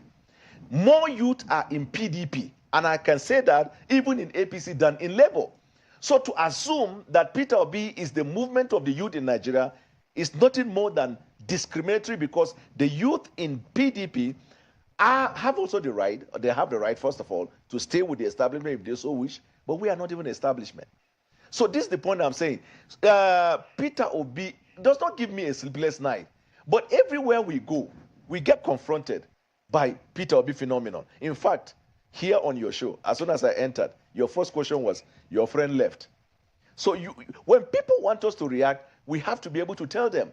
But Peter Obi is highly overrated, highly overestimated. Imagine, I want you for a moment to close your eyes and imagine Peter Obi sits in the seat of power as the president. Probably does not have more than 3 people in both houses of the National Assembly. Where will he perform production to consumption? Where will he perform? Now, people who are intelligent, they know you win election, you win a substantial number in the National Assembly, then your objective can be achieved. Secondly, Peter Obi and Dati, till this day, have not been able to define in simple terms their security objective for the Nigerian people. They have not. They will say, trust us when we go there. They will never do anything. Has Peter Obi denounced IPOB? I guess enough about talking about Peter Obi, because then I've asked you 3 consecutive questions. You kept going back to Peter Obi. So he doesn't. No, but you've campaigned more for Peter Obi than you have campaigned for your. So if there is, you've considered that Peter Obi is likely to take Southeast and some part of South. No. That's not what I'm saying. I say he will get some votes. Let me tell you, PDP is winning 3 states, not less than 3 states in the Southeast. What about South? PDP is winning all but 1, and that one maybe or maybe not. And let me tell you today. Which one is that? You would also know is that. Is it Rivers? No, certainly not Rivers. So PDP is going to win Rivers PDP is in your books? Rivers clean. And I bet you PDP will win Rivers. Let me tell you something. I'm amazed that you're confident. Let me tell you just why. They started out as Jackson 5. If you know the story of Michael Jackson and his group, who was the first person that broke out of that, the Jackson 5? It was Michael Jackson. Didn't you hear a story credited to one of the governors who said he deceived us? We all agreed to go this way and going the other way. That crashed his entire political career. Do you think that Rivers will agree to the LM ticket? I want to ask you soul-searching question. If Atiku does not win this race, what would you say would have been the cause? What would have been the cause? If you lost. Now, let me put it this way, and he said it. He said, if I lose this election and it's free and fair, I will accept it as my fate. But let me tell you today, these elections are not going to be conducted on social media. You know, Peter Obi has already won the presidency on social media. All the polls you are seeing, that is a different world. He has won that presidency. On Saturday, we are going to the reality check, where Peter Obi will not be able to see the light of the day. Now, in what area or in what way will Atiku lose the election? Sheun, if you finish this program and you walk out of this place, you may not want to be seen on camera, but you will lament the last 8 years. Your fortune would have been much better than it is today, only because they destroyed opportunity. If you know anybody, I know you will not answer, and I'm not suggesting you should answer, that is going to vote and the person tells you he's going to vote APC, I am very sure you will not want it. And I'm not asking you to agree or to disagree. But the question that I'm asking that then brings is, how does that help the cause of your candidate? Has he been able to convince Nigerians enough that the votes should come in his way? So this is going to be the 3rd time you ask the same question, because you want me to always believe that you are consistent with the question and I'm not answering. You asked the first question, and my answer was, 1, Atiku brings to the table experience that none of them have. And I established what I mean by that. I said Atiku brought a manifesto with a well-defined agenda for Nigeria that third parties are judged that is the best comparable to the others. Then the 3rd one, I say for the purposes of uniting Nigeria, you need a leader that will bring everybody together. And I told you, I beat my chest. I say Atiku, there is no part of the country. Let me even tell you this, sir. Which part of the East will Tinubu go to? Do you know what they did to them in APC primaries?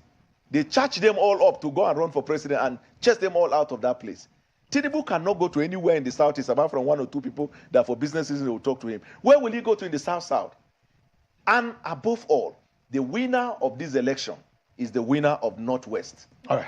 Let me get your final thought on this one. Yeah. And I asked Kenneth, and probably it would be right for me to ask, stylishly I ask you a similar question. If your candidate lose out in the election of Saturday, what would you say would have been the cost? What would have been the cause? Yeah, for his loss. Well, the only thing that will make him lose is if it is rigged. But if it is free and fair and he loses, he will accept it in good faith. It's free democracy. There have been many elections he has conducted. Heavens didn't fall. But you have had the label, and that is the bigoted part. When you hear about obedient. Now, a few days ago, a very renowned pastor in Nigeria who has been marketing Peter Obi saw the light. And he said, Peter Obi is not that person. They nearly finished him on social media. That has been the trend. When I left APC, they were all praising me on social media. I was just seeing my followers. When I declared for PDP, there is nothing I did not hear. These are the people that he is inflaming. He is not the person. Aswaji is not the person. Shewun on Monday or Tuesday or Wednesday, whenever it is concluded, I'll be the first person to come here. And you will tell me, Daniel Bwala, well done for good work. Congratulations. The next president was the person you represented as his spokesman.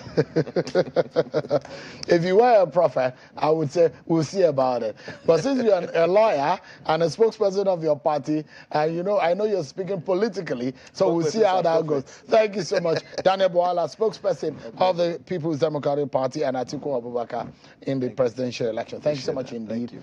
We take a break, and when we come back, I will be joined by Mr. Dele Alake.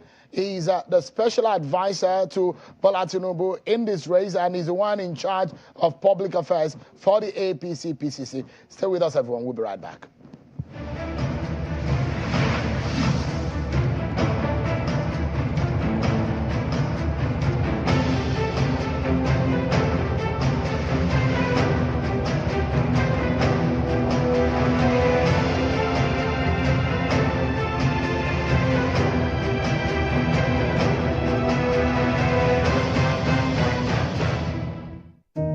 The voting procedures during an election is brought to you by Channels Television. Remember that you're qualified to vote if you are a registered voter and your name appears on the register of voters at your polling unit. On each election day, polling stations will open for accreditation and voting from 8:30 a.m. to 2:30 p.m. However, voters on the queue before the close of poll at 2:30 p.m. will be accredited and allowed to vote. Voting at the polling unit will be as follows. Step 1. At the polling unit, join the queue. An INEC official will check if you are at the correct polling unit and confirm that the PVC presented belongs to you. Step 2. An INEC official will confirm if your PVC is genuine using the BVAS. You will be asked to place your finger on the BVAS. Step 3. An INEC official will also confirm you are listed in the voters' register. Your name will be ticked and your finger will be inked to confirm that you have voted. If your name is not found, you cannot vote. Step 4. The presiding officer will stamp, sign, and endorse your ballot paper. You'll be given the ballot paper rolled with the printed side inwards and directed to the voting cubicle. Step 5. Stain your finger with the ink given and mark the box for your preferred candidate or party. Roll the ballot paper in the manner you are given and flatten it. Step 6. Leave the voting cubicle and drop the ballot paper in the ballot box in full view of people at the polling unit. Step 7. Leave the polling unit or wait if you wish to in an orderly and peaceful manner to watch the process up to the declaration of the result. The result of each polling unit shall be pasted at the unit for everyone to see. Vote wisely and avoid vote buying. This announcement is brought to you by Channels Television, a network built on trust.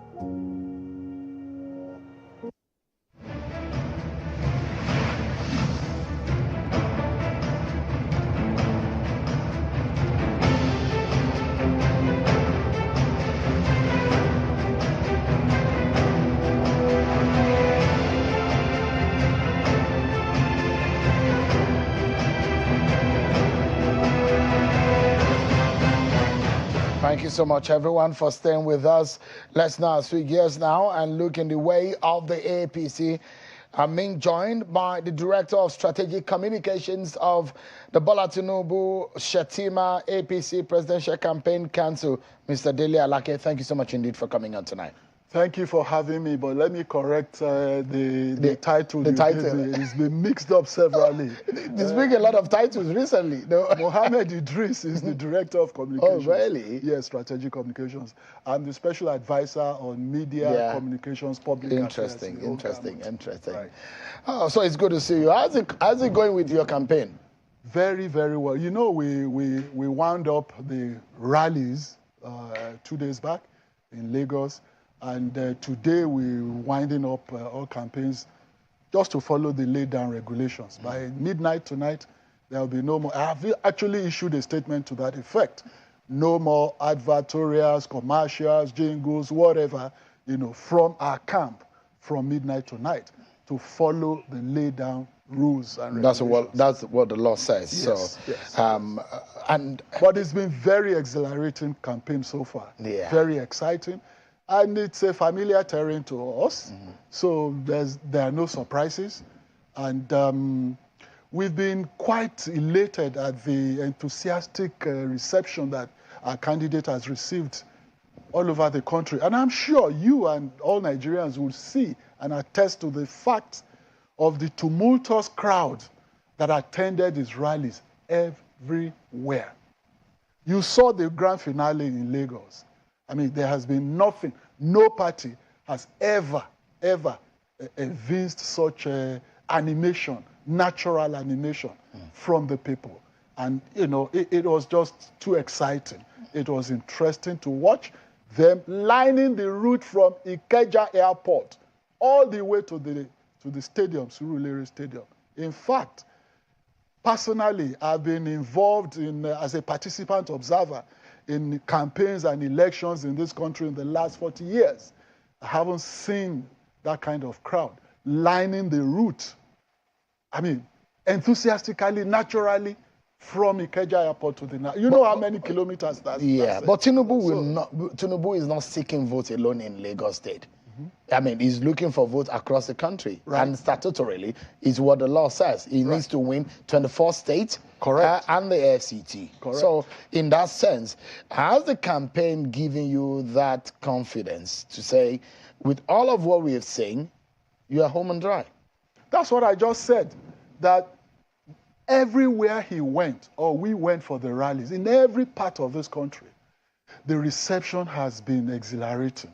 It's been inviting. It's been invigorating. It's been interesting. Just by the look of the crowd. Believe you me, not just by the look. Don't forget that after each rally, he will go into meetings with either the traditional rulers, the opinion leaders, religious leaders, all the stakeholders in the states that we went, everywhere.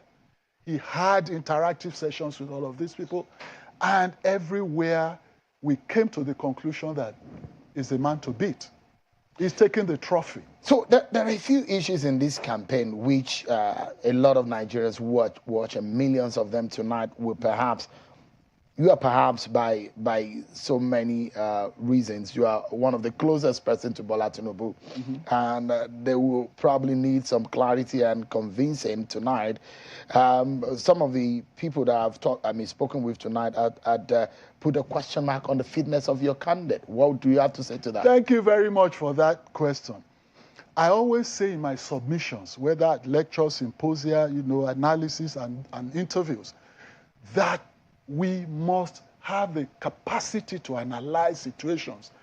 And as media folks, we don't just assume or receive information and then dish it out without analyzing it. Now, if you analyze the campaign since September when it started, empirically speaking, there's no candidate that has traversed the length and breadth of Nigeria as much as Tinubu. Not half as much as Tinubu.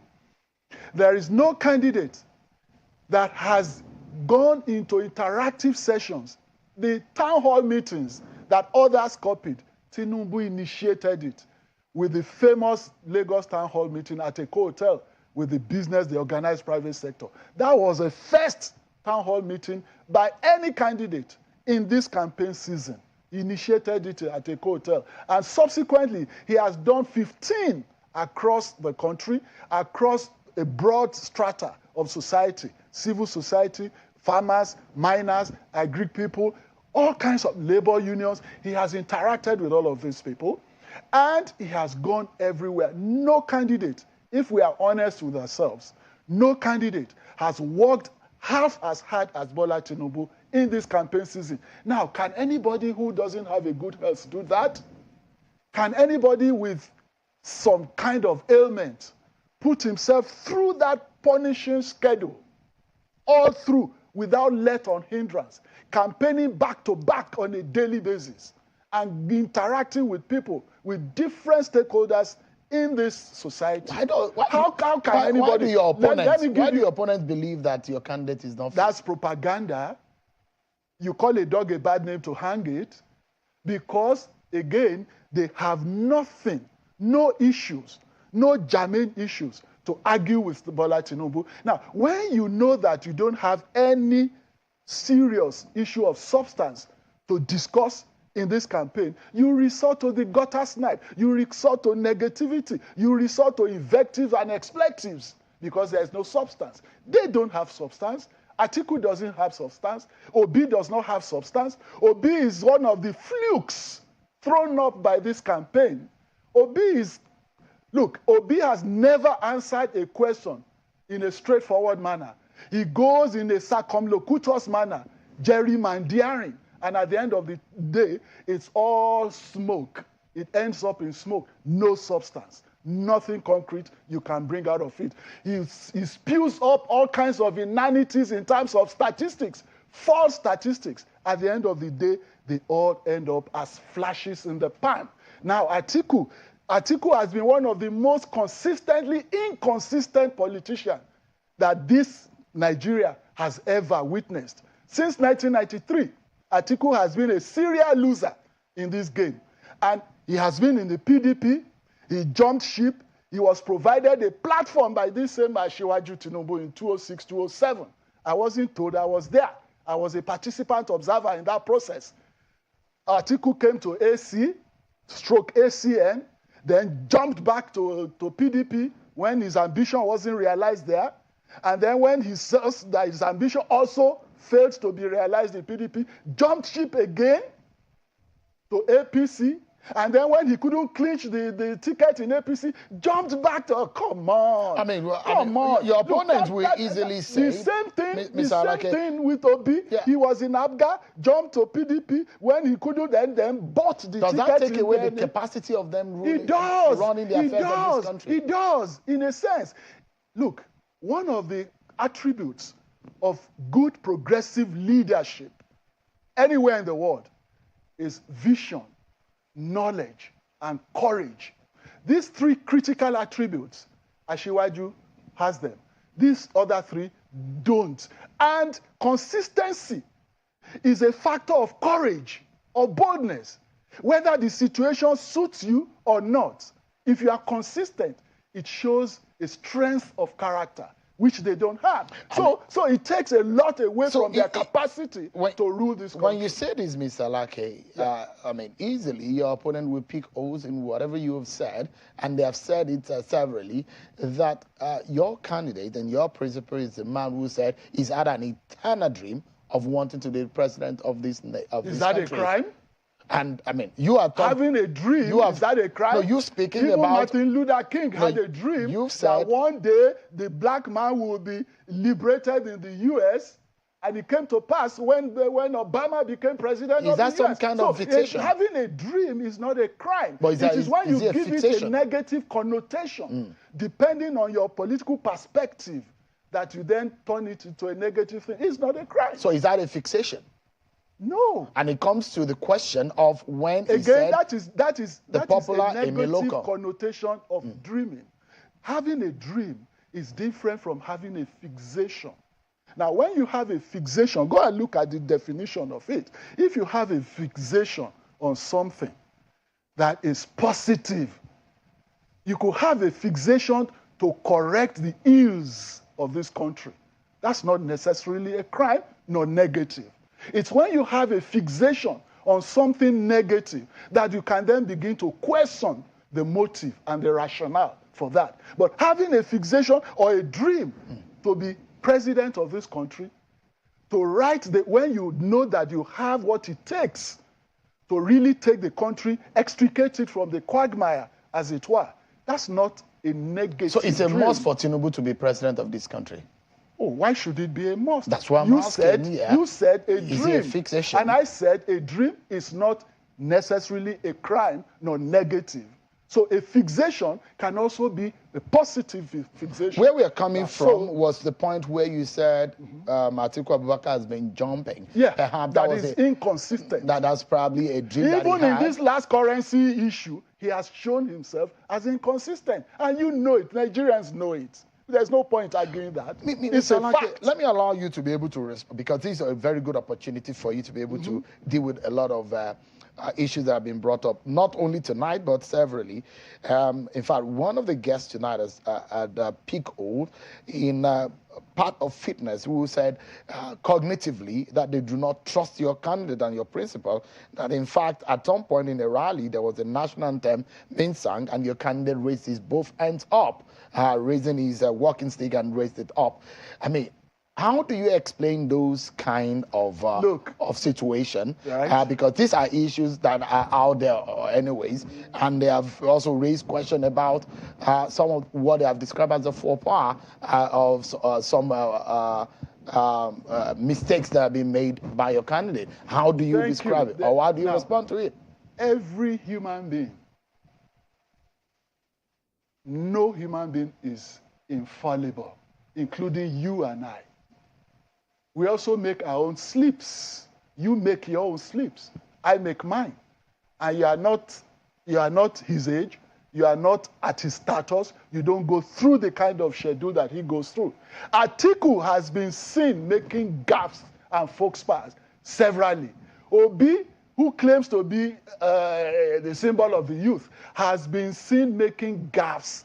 And in fact, I just said, spewing out false statistics and inanities, and being very verbose and nebulous in responses. So having a gaffe here and now and then is also common to all leaders. It's not peculiar to Asiwaju Bola Ahmed Tinubu. However, anything that pertains to Tinubu, because he's the man to beat, it is taken out of proportion.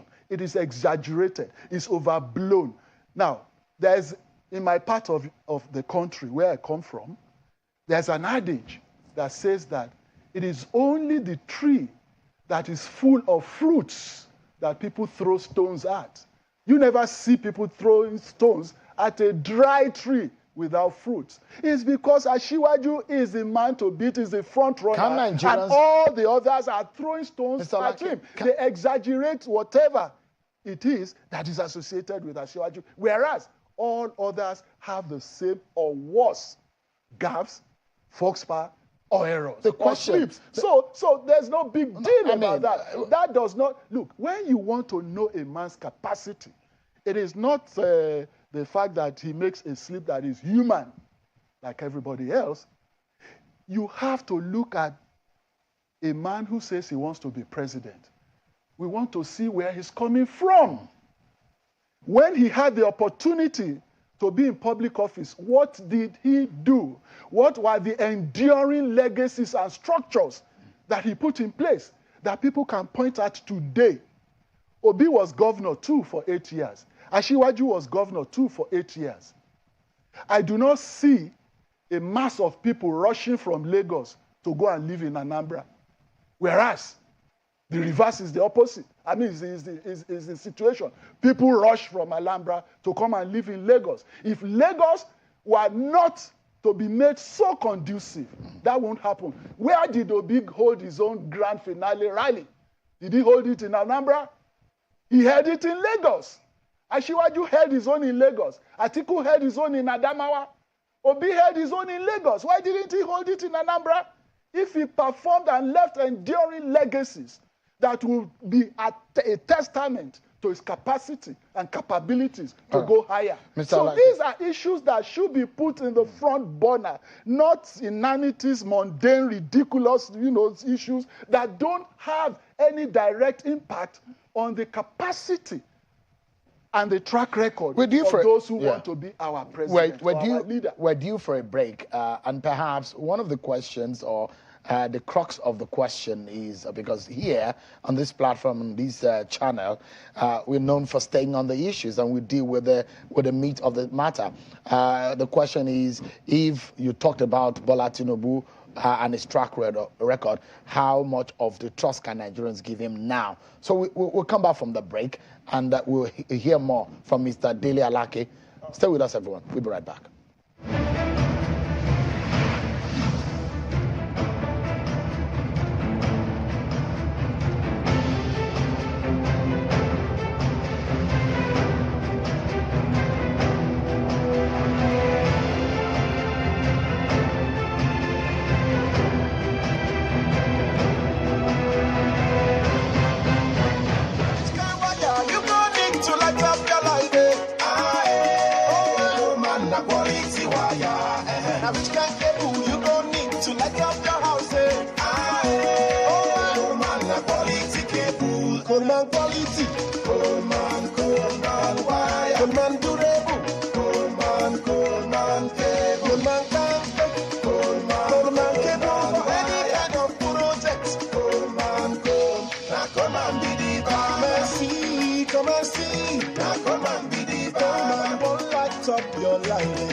Nigerians, the 2023 Nigeria General Elections is here. Ensure that you have your PVC and locate your polling unit as you set out to vote. At your polling unit, queue and present your PVC for accreditation by INEC. On receipt of the ballot paper, vote discreetly for the candidate of your choice. Remember, there are standards of behavior required of voters on election day, and violators may be arrested. No buying and selling of votes, no intimidation or coercion of voters, no canvassing for votes, shouting of party slogans, or display of party symbols at polling units. Nigerians, the time has come to exercise your franchise. Turn out in full and cast your vote for the candidate of your choice. This message is brought to you by Policy and Legal Advocacy Centre, PLAC, with support from the UK Foreign, Commonwealth and Development Office, FCDO.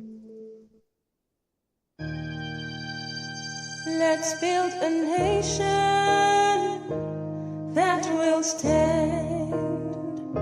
Let's come together with one voice. We are Nigeria, the giant of Africa. Let's raise our flag high because the future is secure. I see greatness, I see strength, I see power, power to the people. Vote Atiku Abubakar and Ifeanyi Okowa as President and Vice President come 2023 presidential election. Vote PDP. Vote power to the people. This message is powered by Oxnard Communication Ventures. Ara, it's Made Kuti, and I just want to inform all of you and to say, vote, not fight. Election will be war. Come out and vote. It's your right, it's your responsibility. Because that's the single most important thing you can do to affect the outcomes. Don't stay at home. Make sure you come out and make sure you vote. This time, we need to do it and do it right. It is your civic responsibility to choose your leaders. Vote, vote, vote, not fight. Because election will be war.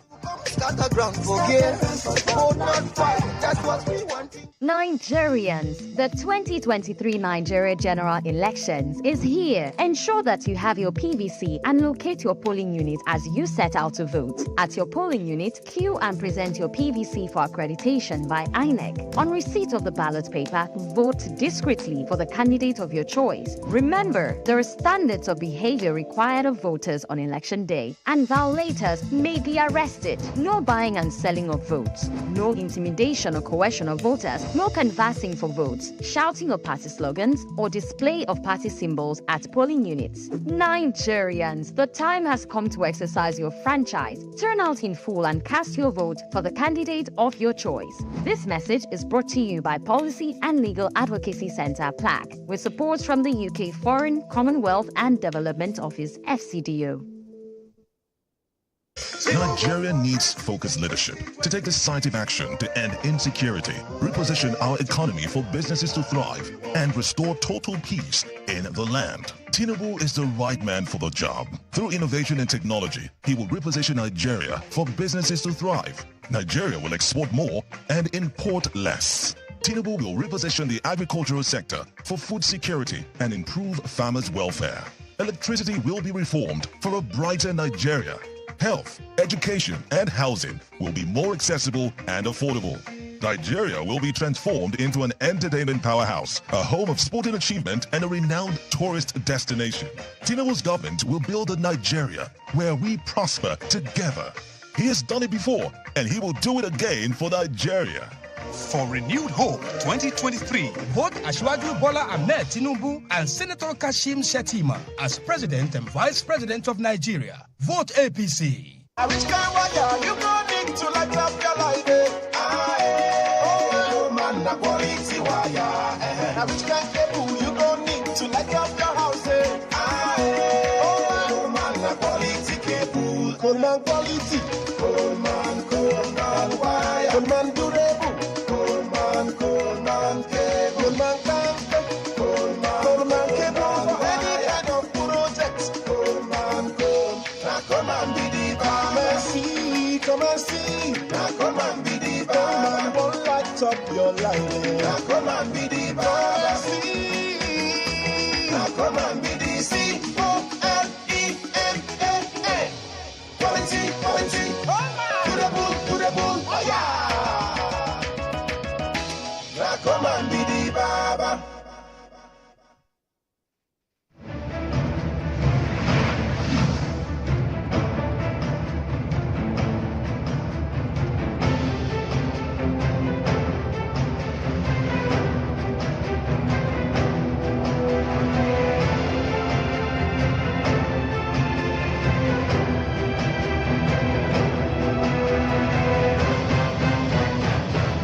Thank you so much, everyone, for staying with us. Let's continue our conversation with Mr. Dele Alake. I'll take you to 79 and 83 elections. And I think it was Dele Momodu, or who was it, that was positing that anytime there is being two strong southern candidates against a very strong northern candidate, that the northern candidate usually come out victorious. In your press conference yesterday, you said there was no pathway for Obi to win this election. True. Looks like you're underrating the man. I'm not underrating Obi. I have studied Obi and his system, as it were. And I've seen that it's a total roller coaster con game. There's no substance to Obi. Obi has, I give this to him, successfully cashed in on the anger of the youth against the establishment. He cashed in on it simply because the youth, largely the uninformed segment of the youth, because not all the members of the youth class that are uninformed. There are quite a number of very well-informed members, and they know, and they have analytical capacity, and they do backgrounding. Now, when you do all of this, you know that Obi is not there. That's why I said in that press conference that there's no pathway to victory. Now, the 79-83 that you said Momodu referred to, that doesn't hold water here at all. You know, in 79, we had the UPN dominating the West. Yeah, the MPN. In the north, and then MPP in the east. Then, you know, as it were. Because we didn't really have these six geopolitical structures at that time. It was like 3-4 at that time. So this is not the situation today. Now, today, you have 6 geopolitical zones, and then you have 3 major candidates. That's Asiwaju Tinubu, Atiku, and Obi. What about Kwankwaso? Kwankwaso is not major in my books because he's only influential around the old Kano zone. The old Kano zone now comprising Kano and Jigawa. Now, take him out of there, is on tenterhooks. And he said that anybody who underrates him will be ready for the shocker. Any politician can say anything anyway. Are you ready for a possible shocker? We are analysts, so we don't go by what they say. We analyze. Are you preparing for a possibility of a surprise in this race? Well, the surprise will be to Obi and Atiku, not to us, because we are winning. Asiwaju will win, and that will surprise Obi and Atiku. What would be the pathway for Tinubu's win? Thank you very much. Like I said earlier on, when you want to come to lead a people, the people must have the presence of mind to look at your past. It is the past that will give people informed judgment on why they should trust you with their future.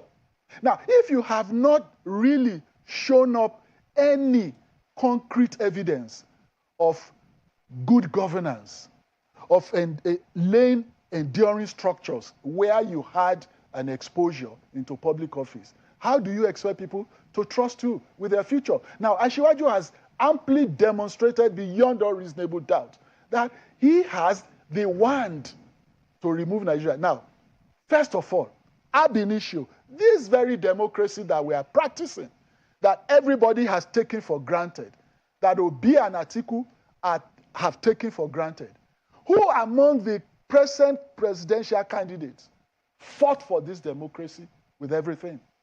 It's Asiwaju Tinubu. He struggled and was hounded, harassed. His house was firebombed and was hounded into exile and was funding the Nadeco. Let me land on this. So he has paid his dues in terms of the political struggle to enthrone this democracy. That's a factor. Now, 2, in terms of deepening and nurturing this democracy, is it Atiku? Where was Atiku during the struggle for the enthronement of this democracy? He was hands in gloves with the Abacha, 5 fingers of a leprous hand, the Abacha parties. He was there. 2, where was Obi? Obi was busy importing toothpick and orange juice into Nigeria during the struggle. Now they are taking part in it, thanks to the struggle of likes of Asiwaju. Number 2, when you want to deepen this democracy, none of them has the knowledge. Obi was governor for 8 years. For 7 years, 10 months, he never conducted local government elections, which in itself is an impeachable offense. Right. Asiwaju conducted 3 local government elections in 8 years, and not only that, he deepened democracy by establishing 37 extra local governments. What did Atiku we need to run. What's his contribution we're totally to out of time, democracy and governance? I mean, there's something that is unfair, which I just wish if you can do this in 10 seconds. Should Tinubu lose this election, what do you think would have been the cause? Tinubu is, amongst all the contestants, is the most demonstrable, committed Democrat. He has demonstrated that with the struggle to actualize democracy. He has demonstrated that in governance by deepening democracy. He has demonstrated that by even welding together affiliates to become the first major party that would unseat an incumbent government in the history of this country, thanks to Bola Ahmed Tinubu. So therefore, there is no question of his losing. You are terribly confident about this. Yes, we'll see about that on Monday. Yes, I am. Thank you so much, Mr. Dele Alake, for joining us tonight. Thank you so much indeed. Well, that's our show for tonight. I'll see you again tomorrow. But tomorrow is a power-packed one from 6 p.m. up until 10 p.m. You don't want to miss it. It's a eve of the big day. I'll see you tomorrow again, everyone. I'm Sean Kimale. Bye-bye.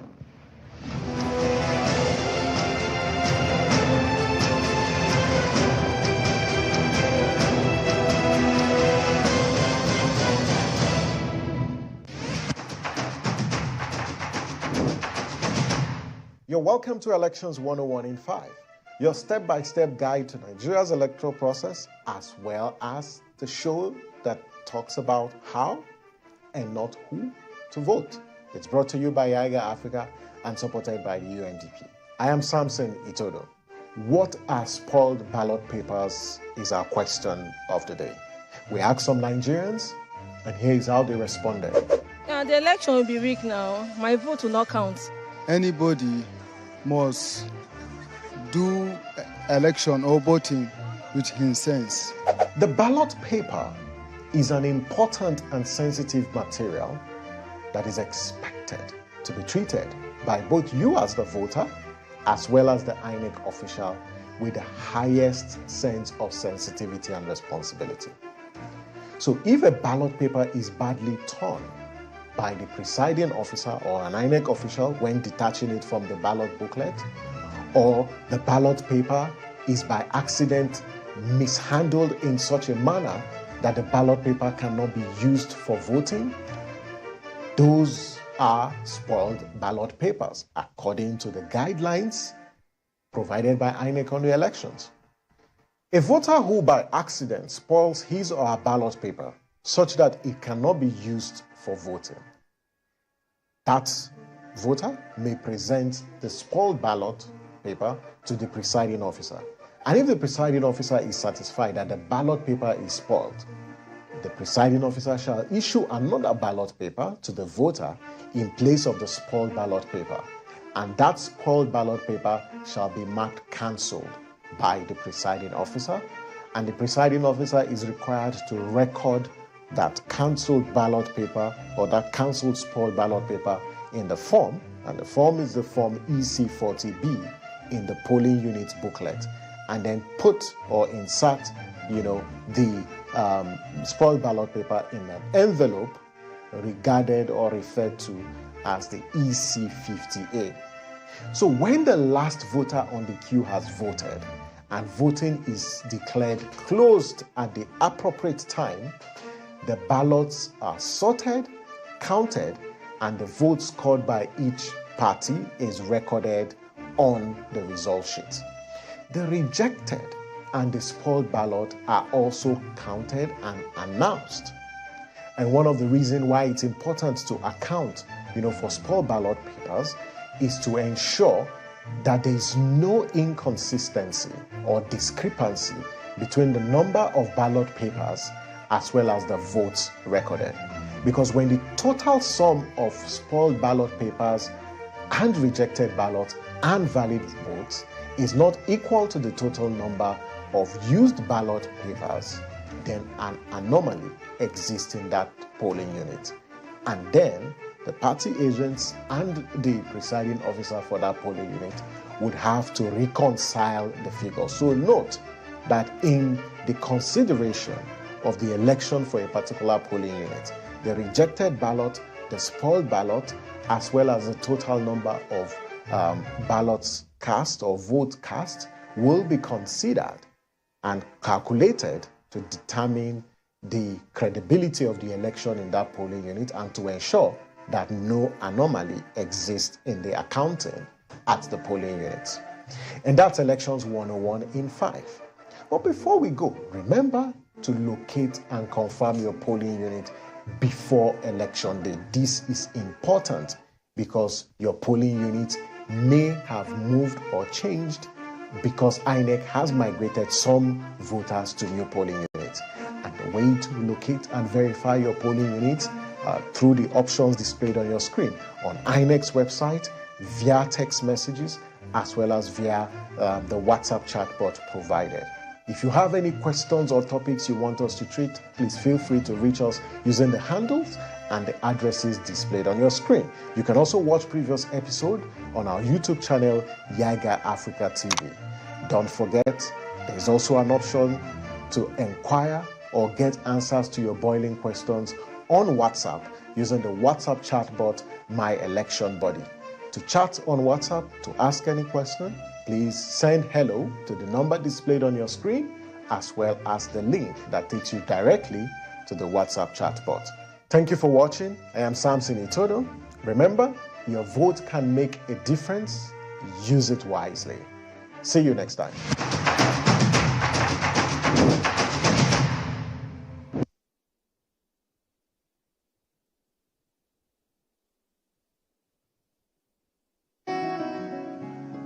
My fellow Nigerians, on February 25, we shall all be voting to elect a new president and members of the National Assembly.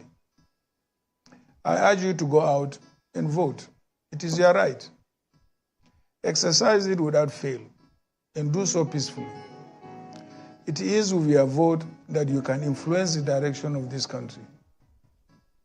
If you conduct yourself peacefully, we shall have peaceful elections and peaceful transfer of power, which will further deepen our democracy. These elections are taking place at a very difficult period for our country. The level of insecurity is unprecedented. Kidnappings, banditry, cattle rustling, destruction of farmlands, armed robbery, and especially killings of innocent citizens, including Christians, Muslims, and traditional worshippers. Even pastors and imams have not been spared. There is unprecedented violence and bloodletting. The prices of commodities, including foodstuff, have continued to rise. The cost of transportation has also risen and is made worse by the scarcity and high cost of petrol and diesel. Unemployment and business closures are at unacceptable levels. Under the APC, over 20 million of our children are not in school, and Nigeria has become the poverty capital of the world. Fellow Nigerians, as you prepare to make that momentous decision as to which party to vote for, please reflect on your life, your family, and our country.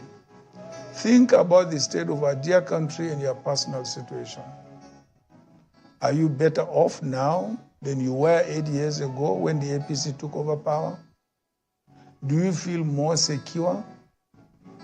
Do you feel your child is getting quality education? As you well know, we are presently faced with the challenge of a poorly implemented currency redesign policy causing untold hardship on the citizenry. If elected, we shall hit the ground running with a clear plan contained in our policy document, My Covenant with Nigerians.